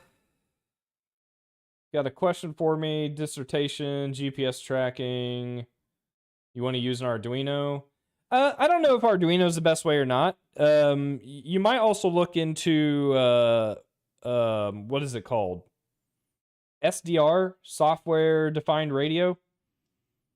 You might look into something like that. I mean, Arduino might work, assuming you can get like a GPS module you can attach to it. But I think a software defined radio might give you a little bit more bang for your buck, and you'll get to use it for a whole bunch of other. I mean, you could use an Arduino for just about anything you want to. So I guess it's pick your poison. Whatever's cheaper and easier to understand. You need something that has like a processor that'll run your code and an interface to connect to your GPS module.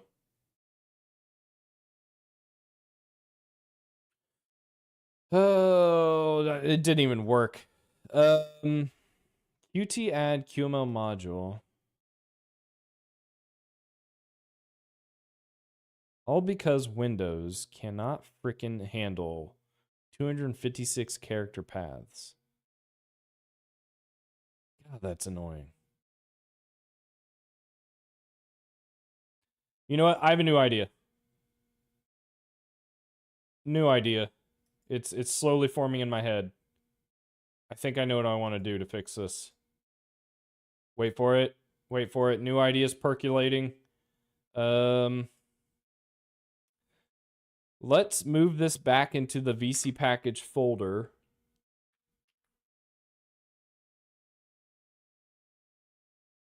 But we name it BT, because that'll actually be one character less.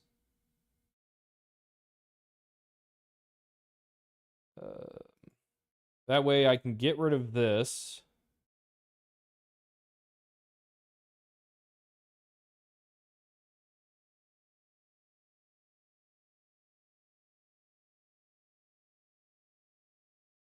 We'll get rid of this nonsense, which isn't even working.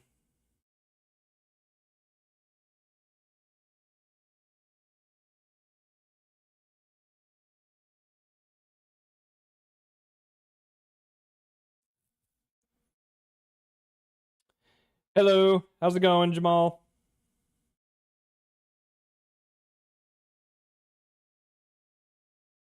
Yeah, I'm not a Arduino or a GPS expert by any means. I would just assume there would be some kind of module you could get that would plug into one of those devices. But I also am aware that like software defined radios work pretty well for stuff like that as well, I think. But I guess you don't really need that unless you're communicating by radio. Okay, so that solved the problem. All right, we're up and running. We are up and running. Problem solved. At least today. Okay. The last piece of this puzzle is I need to get the QML language server working. So it's not quite working here. I wonder. So there's a qml.ini file, so that's doing what it should.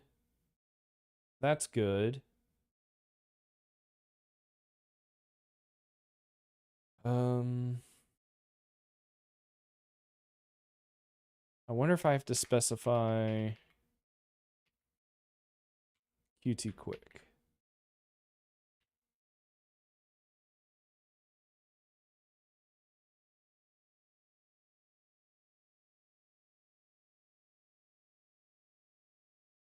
I guess I can make sure it runs as well.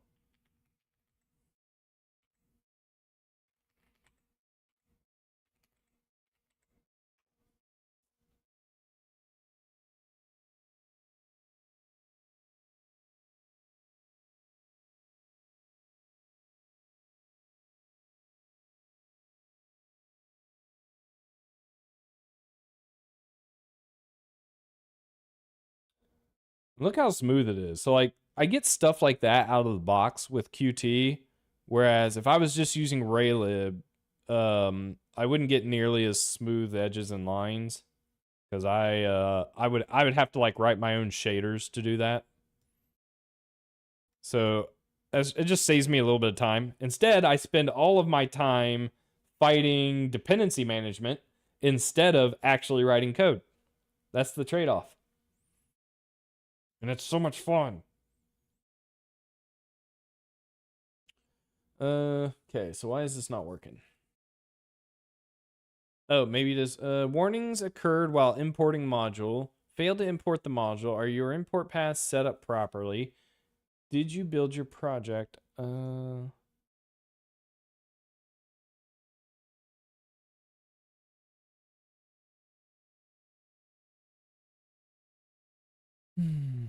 am checking my Qt branch on Awin here to see if I did anything different. Okay, so I am not calling import here. I do link against Qt quick. I do set this. All that looks good. QML files. Looks good.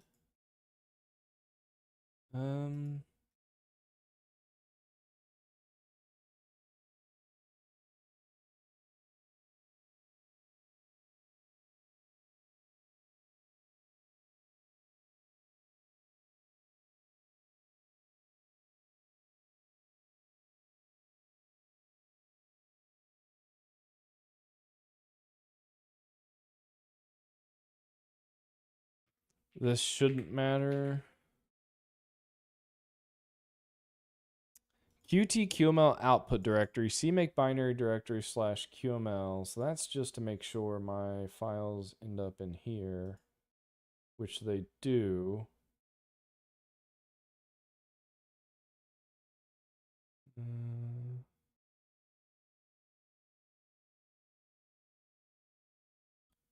I wonder if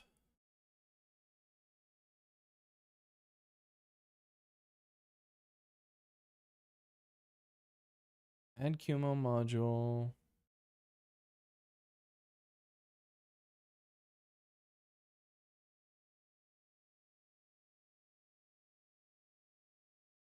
Core quick. Yeah, I'm not really doing anything different. Okay. So why do you no work?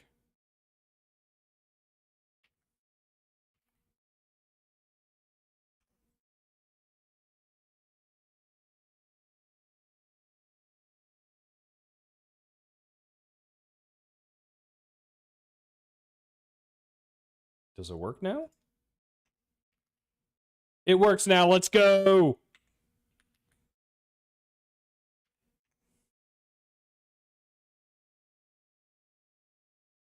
All right, cool. I just had to restart the language server.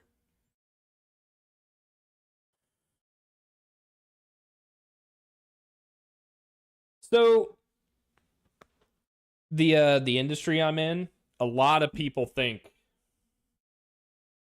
that Qt is just for like desktop widgets, so like the old way of doing things, and it's like Qt. I don't know if Qt was specifically built for KDE, but KDE was built using Qt, which is the desktop widgets you're used to thinking and seeing. Qt Quick or Qt Declarative, it's built on top of GPU rendering. So this is more in line with more modern application development. So you think of applications like Discord that look the same no matter what platform you're on, Windows, Linux, Mac, your phone. That's kind of where Qt Quick comes into play. You can definitely make games with it. Is it going to be the most performant solution? It depends what kind of game you're going to make.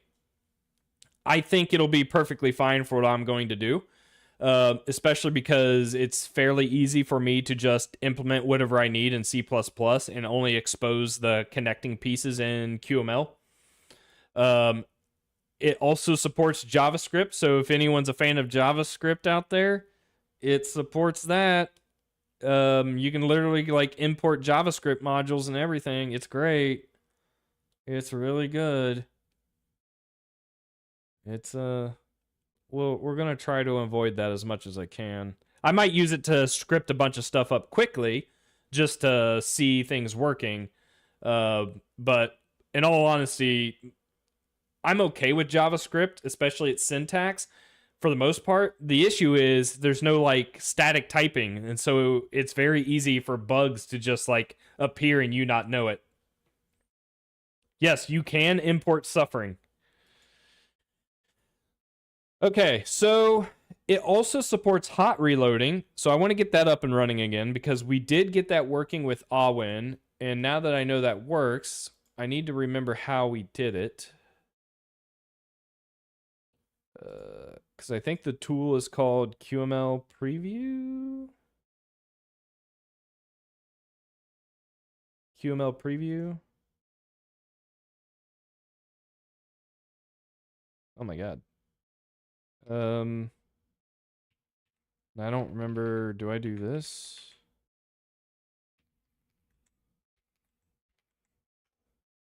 All right, if this works, we're going to see something happen.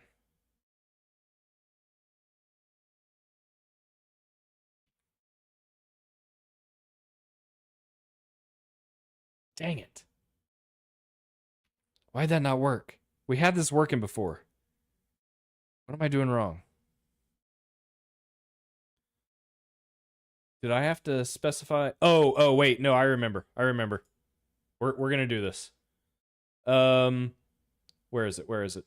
I currently am baking in the QML file into the code, but Qt also supports loading the QML file at like application startup. So instead of like building it as a module, I can load the text and have it parse the text and treat it like a configuration file. So with that, I should be able to do hot reloading. So let me find my example on that.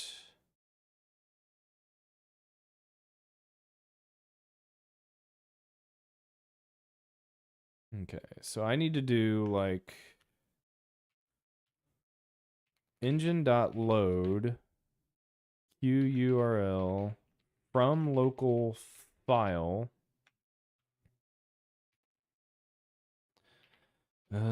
D dev Briarthorn QML main.qml, I think. Something like that.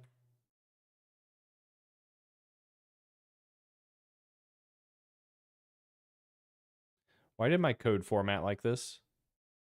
Oh, shoot. Shoot. Bang. I can fix this.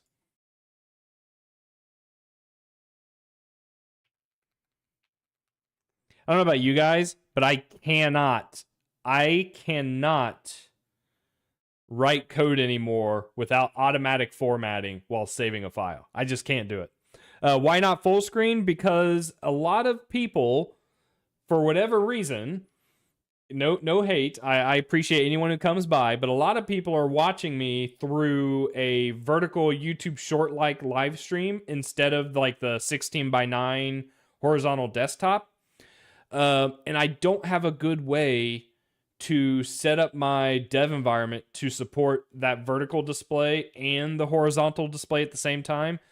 If I could find a way to do it, I would just do. I would just like I would maximize it and kind of put myself in the bottom corner of the display, kind of thing. But until I come up with a better solution, which I honestly haven't put too much thought in yet. There we go. Okay. Whew. All right, let's build this and see if we get hot reloading working.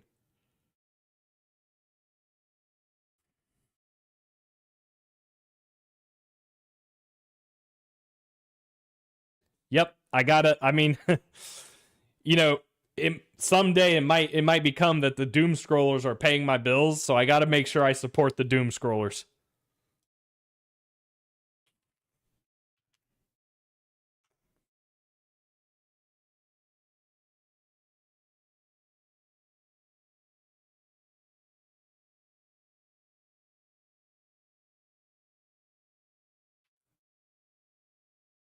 Boom. I mean, it closes the window, but there might be a way, I forget someone mentioned it, but there might be a way where I can set this up to where I'm basically only changing the contents of a loaded QML file versus the window itself to cause the entire window to reload. If I can get it to just reload like game state, for instance, we can get hot reloading working that way. But this is a start for sure. So what I need to do now is I need to run my Briarthorn application to find the colors.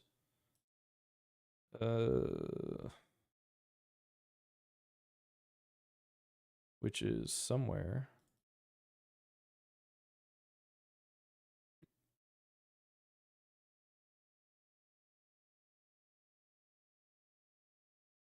You know, I'll just pull it from the website, right? HTTPS briarthorn.game.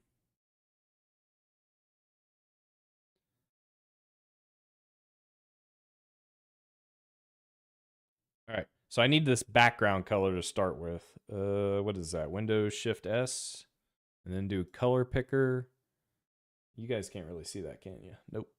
All right. So I'm going to pick the color, and then I'm going to paste it here. So then I should be able to run the application. All right. So we've got the dark green background for my Briarthorn game. Any idea how PyQt is different from the CPP one? I mean, I think under the hood, it's still running C++. It's just you're using Python to interface with it. I think that's the big difference, right? Python to do the scripting for you instead of JavaScript, I'm assuming. I'm also assuming that with Python, you could still like modify QML files directly, which means you would probably still be able to use JavaScript. But I don't know. I've never used the Python version of Qt myself. I have always done C++. Okay, so cool. So now what do I need? With this, I had a rectangle with borders on top. What would you guys say that is? Is that about 60% wide? So okay, so I'm gonna clean this up. Let's get rid of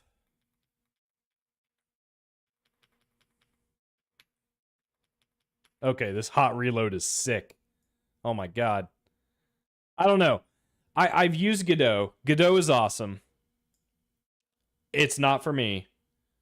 Being able to do all my editing inline in VS Code and just be able to hit save and automatically reload my application. And this is C++ based, where I can easily write C++ when I need to. It's kind of hard to beat. I need to get the color of the range ring as well. I gotta zoom in. I gotta look. Okay. All right, so the color of the range ring is here. Does that work? Oh, let's freaking go. Guys, look at this. I've been trying to make code so I could build a game for the past, like, what, 2-3 weeks? And I'm already further than I've ever been with Qt. Okay, so what else do we need? Just so you're aware, I do have a horizontal view as well. So anyone on YouTube currently watching me in vertical, just click on my icon for my channel, go to live, and there's also a horizontal. I'm wondering if that is confusing for people, and if it would be better if I just picked one and stuck with it. I honestly don't know. I think I talked about trying this out. Maybe I should try this out. And then that way I can go full screen and we get a little bit more text and whatnot. It's definitely something I can play around with for sure. We'll figure it out. Someday I will become a mediocre live streamer. Today is not that day. Okay, so we need the rectangle boxes, right? and I need to know what colors those are.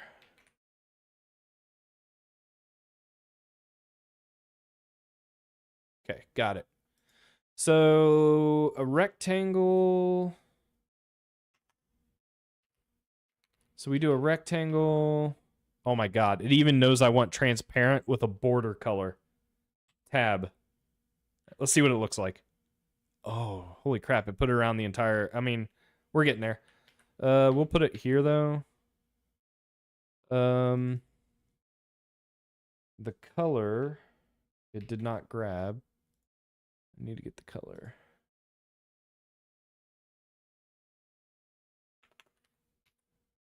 Okay, good. So now I need to make the rectangle not fill the parent. The rectangle's width needs to be parent.width times 0.6, and its height needs to be parent.height. I love declarative programming as well, by the way. Boom. Guys, we're so much closer to getting my game up and running now. You're not wrong. You do not get to see the pets in vertical mode.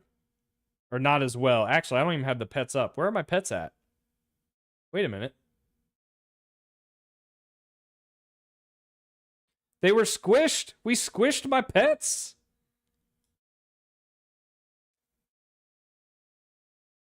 Vertical kind of sees the pets a little bit. Okay. So that is that right? Is 60% what I want? Anyway. So this actually, what I need to do is I need to use layouts. Instead of semi-hard coding these values, I need to use layouts. So I need a horizontal, or is that row? It might be row. Let's do row.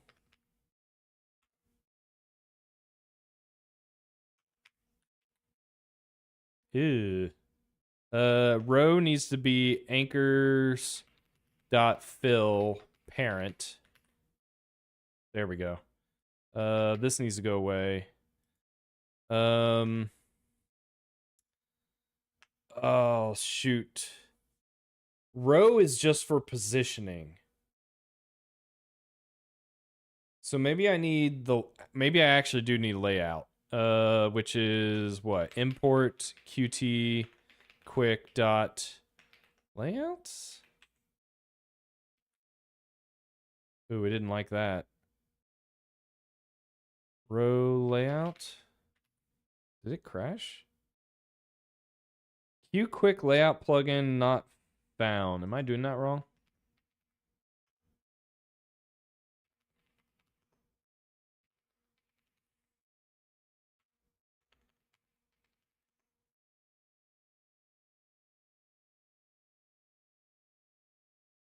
Do I just not have the plugin?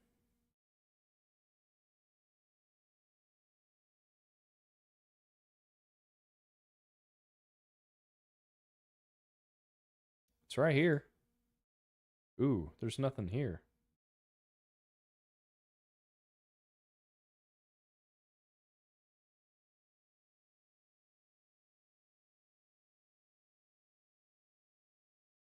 Wonder why there's nothing there. Imports Qt Quick Layouts, Qt Quick Layouts plugin. No particles. Wonder if there's a feature I need to turn on. Yeah, this is what I want. We'll do it later. We'll worry about it later. I can fix that later. We can just use percentages for now. Parent, 60%. Maybe it needs to be 55%. Parent.height. Or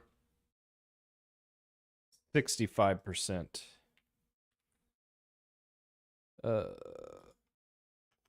And then we do another rectangle. Except this is parent.height times 0.5.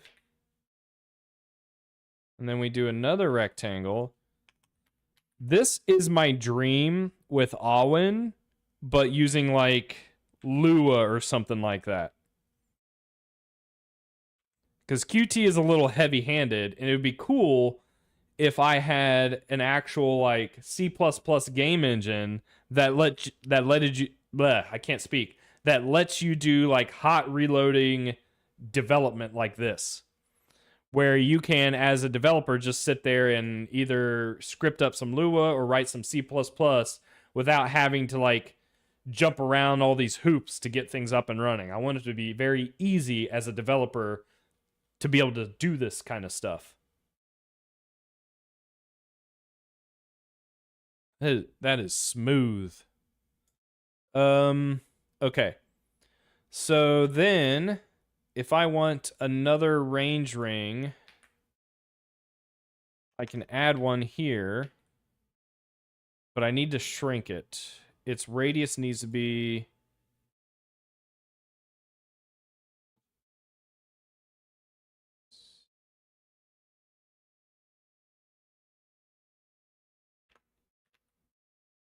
there we go. Something like that, right? Now the difference is we need to do arc length so that as the rings expand, the gap between the ring doesn't expand with it. So if we have a constant arc length, as the radius increases, that arc length stays the same. That would probably be something I would use an LLM for, right? That's not really a lot of code generation. That's just, hey, do some simple math for me. Anyone remember what arc length is? It's like S equals R times theta. Is that it? Uh, and then we would want to anchor. We would want to figure out a way to put some text here as well. So what color am I using text? White.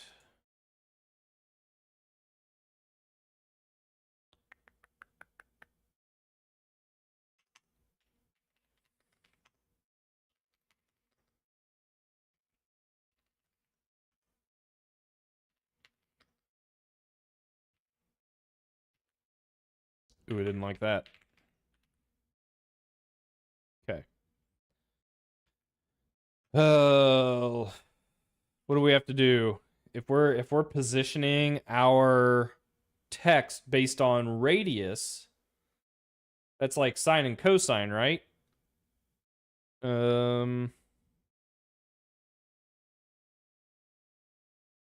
Which means I need this radius as like a property.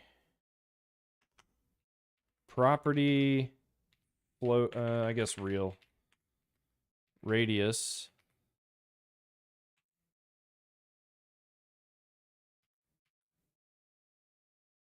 Wait, it didn't like that?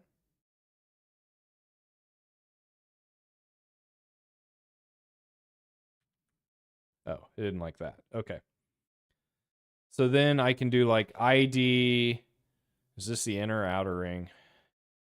Outer arc, that works. Okay. Oh, it didn't like that either.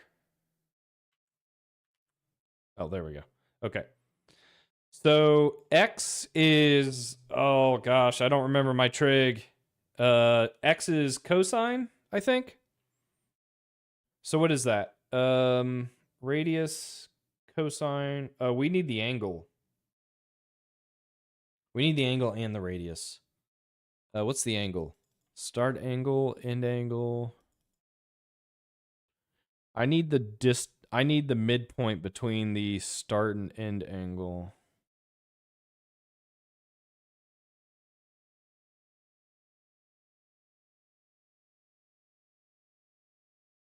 Start angle. Okay, so we're gonna do like property.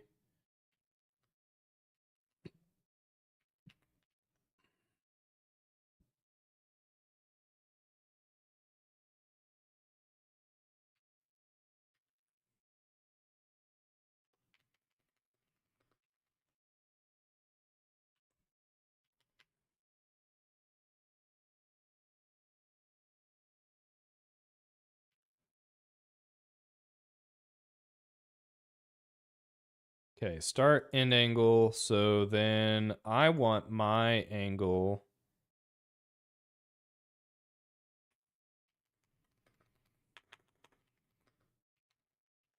to be outer arc dot. Oh, yeah, that. It already knows what I want to do. So then I want X to be. Is it going to know what I want here? Outer arc dot width divided by 2 plus the cosine of the angle times the radius minus width.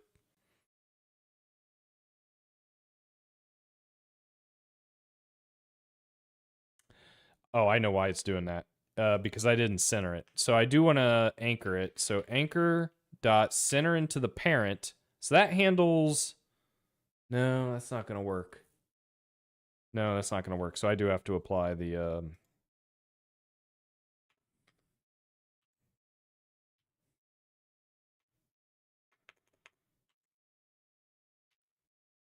Ooh, missed it by that much. Oh, you guys can't see it. How do I help make it so you guys can see this better? What's the best way to do this?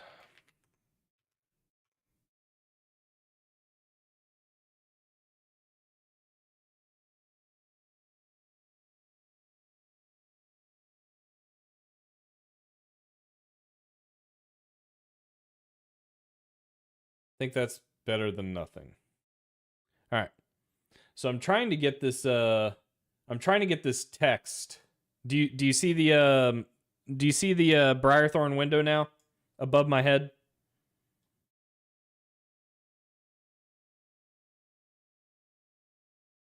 So I'm trying to position this text inside the gap here. That's my goal. The text is positioned based on. This doesn't quite work. Is this the issue? No.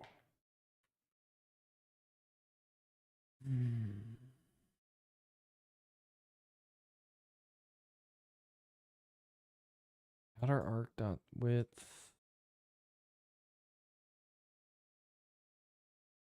I could just do outer arc dot x, outer arc dot y.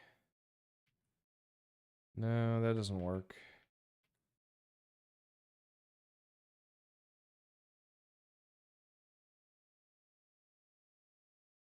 Centered in the parent. Oh, but the X and Y position still top left corner. So one of the issues I end up running into is because Qt is a GUI first framework, all of these elements being drawn, their position is relative to the top left corner. So if I ever want to position something based on like the center of it, I have to handle manually translating that.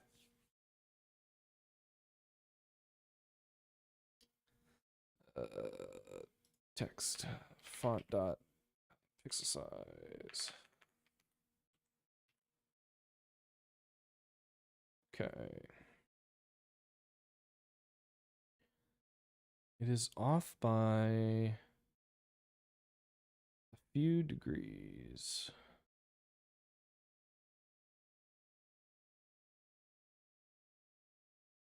I don't know why. The start angle is 30.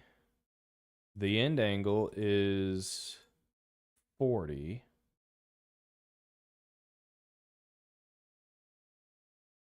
$30 to $40. So then I would expect to end up at 35, but it looks like I'm ending up at essentially 40. Now, there's a way to. Oh man, can I debug QML with this?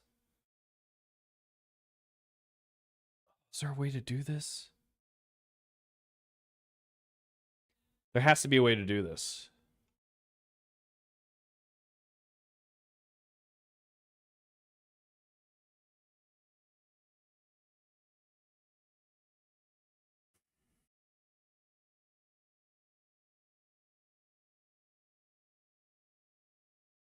There's a QML profiler.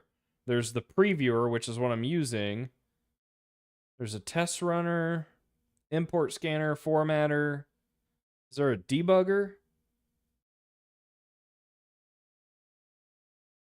There's got to be a way to do it.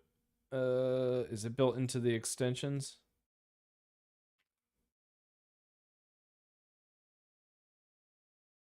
Syntax highlighting, code completion, linting. Oh, it doesn't say debugging.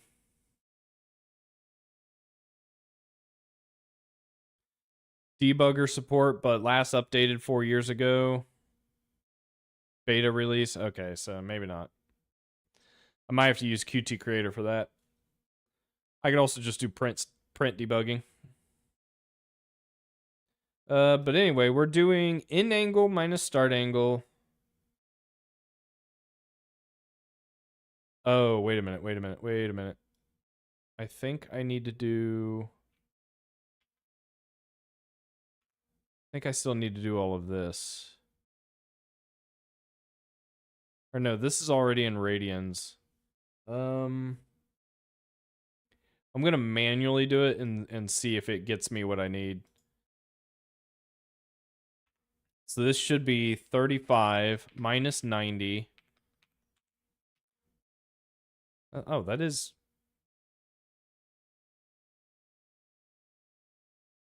So the part of the issue, I think... Well, no, we're doing width divided by 2. Oh, but this doesn't have a width and a height. I don't know how to... I need to, like, center align the text. Or I need to shift the text. Which is what this is trying to do, but I don't think width and height is a value. So we need to take... Oops.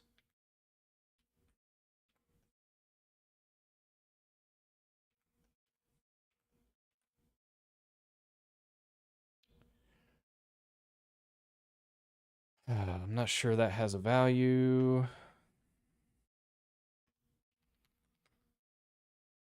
Sure. Yeah, that's what I thought. This isn't great.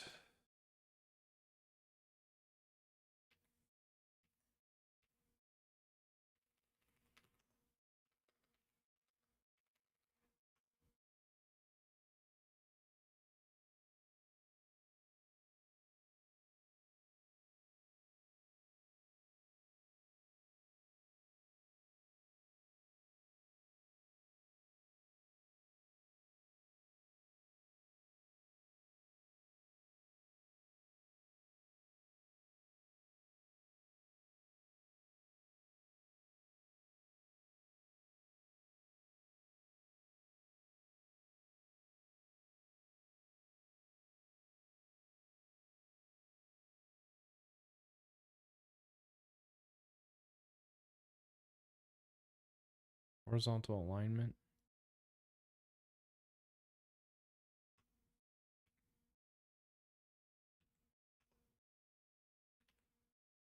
Dang it. Yeah, this is the downside of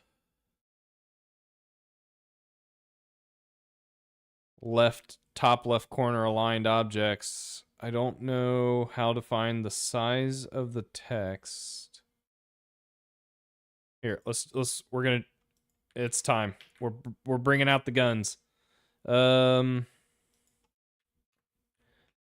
need to render the text as if its origin is in the center of the text.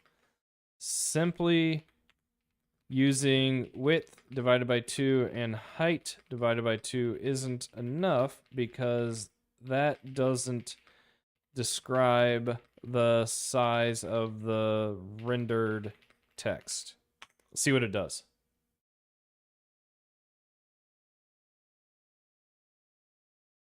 Okay. That helped.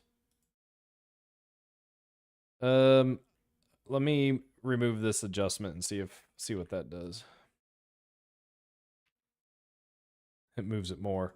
If I comment this out, what happens? Nothing happens. Yeah, that's what I thought. It just doesn't know. I have to bake it into the X and Y. Pixel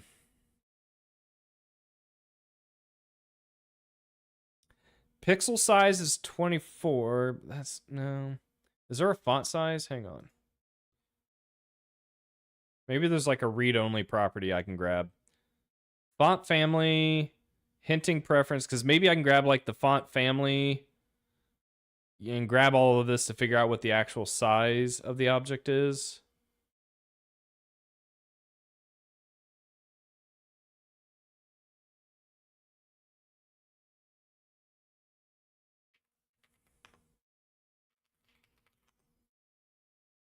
HTML text, size of text.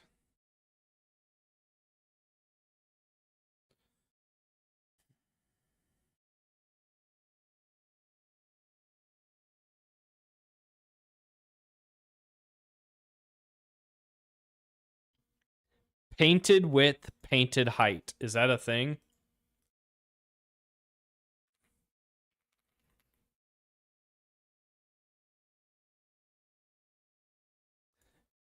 Freaking AI lying to you, man. The actual space the text geometry takes up when rendered, unless I'm... It's saying it grabbed it from this documentation. Painted. Painted. Yeah, that's a lie if I've ever seen one. Minus painted.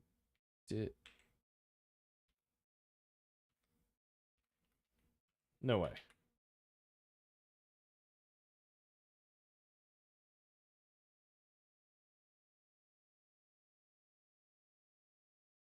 $35.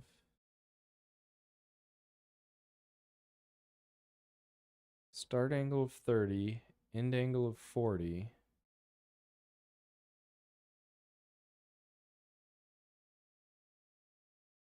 Oh, wait a minute. Wait a minute.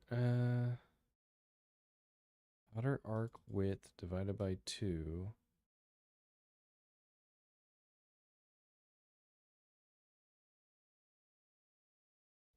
I don't know. Yeah, I don't know. I mean, it's not complaining about it. So maybe there's something there that I'm not aware of.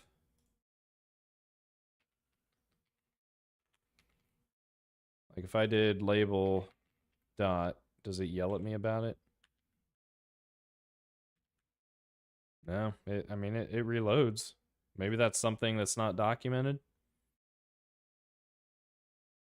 Oh, painted width and height. It might not be a part of text. It might be a part of inherited by, inherits item. No. I don't know. No idea. Oh man, I didn't realize what time it was. We're almost done. I don't want to be almost done. I just got started. But I also got to keep my sanity. All right, I think dang it. I'm actually like making progress. Finally. Oh, we're finally making progress, guys. I'm actually really excited about this. I think off stream, some of the things I'm going to work on is pipeline stuff, making sure I have a solid foundation, making sure my dev containers has all the dependencies they need for Qt. What else? I want to at least get the rangering stuff figured out, get the tick marks, the text. I want to try and get all that in before next stream. And maybe try and sketch out how I want to manage the data, whether I'm going to do like a model view controller pattern where I just have like a collection of data that I feed a view, things like that. And then there's other stuff we have to figure out. We're have to figure out projection math, going from world coordinates to a radial, like almost like a polar coordinate display, so that the entities show up on the radar in like a circular pattern around like the player. We're gonna have to figure all that out. Oh man, I'm excited. This is we've actually got something up and running, and it's something I strongly recommend anyone else looking to get into a project and is looking to learn. Don't do what I was doing. Don't sit there and like come up with this big grand plan, but then you start implementing it and you don't make any like visual progress. You don't make anything that helps motivate you. You really should just hit the ground running, get something visual going, like work towards building your project versus working towards building your architecture, even though that's something I just enjoy doing. Really get something up and running and in front of you, right? Tomorrow may or may not even be on. Tomorrow I usually do some kind of game. Not some kind of game. It's Baldur's Gate. We're getting really far in Baldur's Gate now. I'm hoping to be done here in the next week or two. But tomorrow I am disassembling my desk as I sold it to a friend because I'm getting a bigger desk. So I will be probably in the process of basically tearing all this down. Friday, I'm hoping to be stood back up at least at my other desk if I can. Hoping to have a guest. Jamal should be coming back, and we will talk about what it looks like to integrate Lua into the C++ project, and also how to maybe come up with a way to generically solve integrating Lua so we don't have to manually write and encode our types every time you create a new type, because it'd be cooler and nicer if I can just derive from my core object from Awin and automatically have it support Lua without having to write any extra code. So I'm going to talk to Jamal about that, hopefully on stream. It's all dependent on if he's available or not. But look forward to that Friday. If he's not available, then I'm just going to go right back to getting Briarthorn and QML, because Friday is my long stream, so I'll be able to just sit down and really knock out a bunch, hopefully. We'll see. But yeah, thanks for stopping by. Thanks for watching me bang my head against the wall with this project, but we finally got it up and running, so we're looking to make some real progress now. Until next time, have a good evening. I'll see you guys.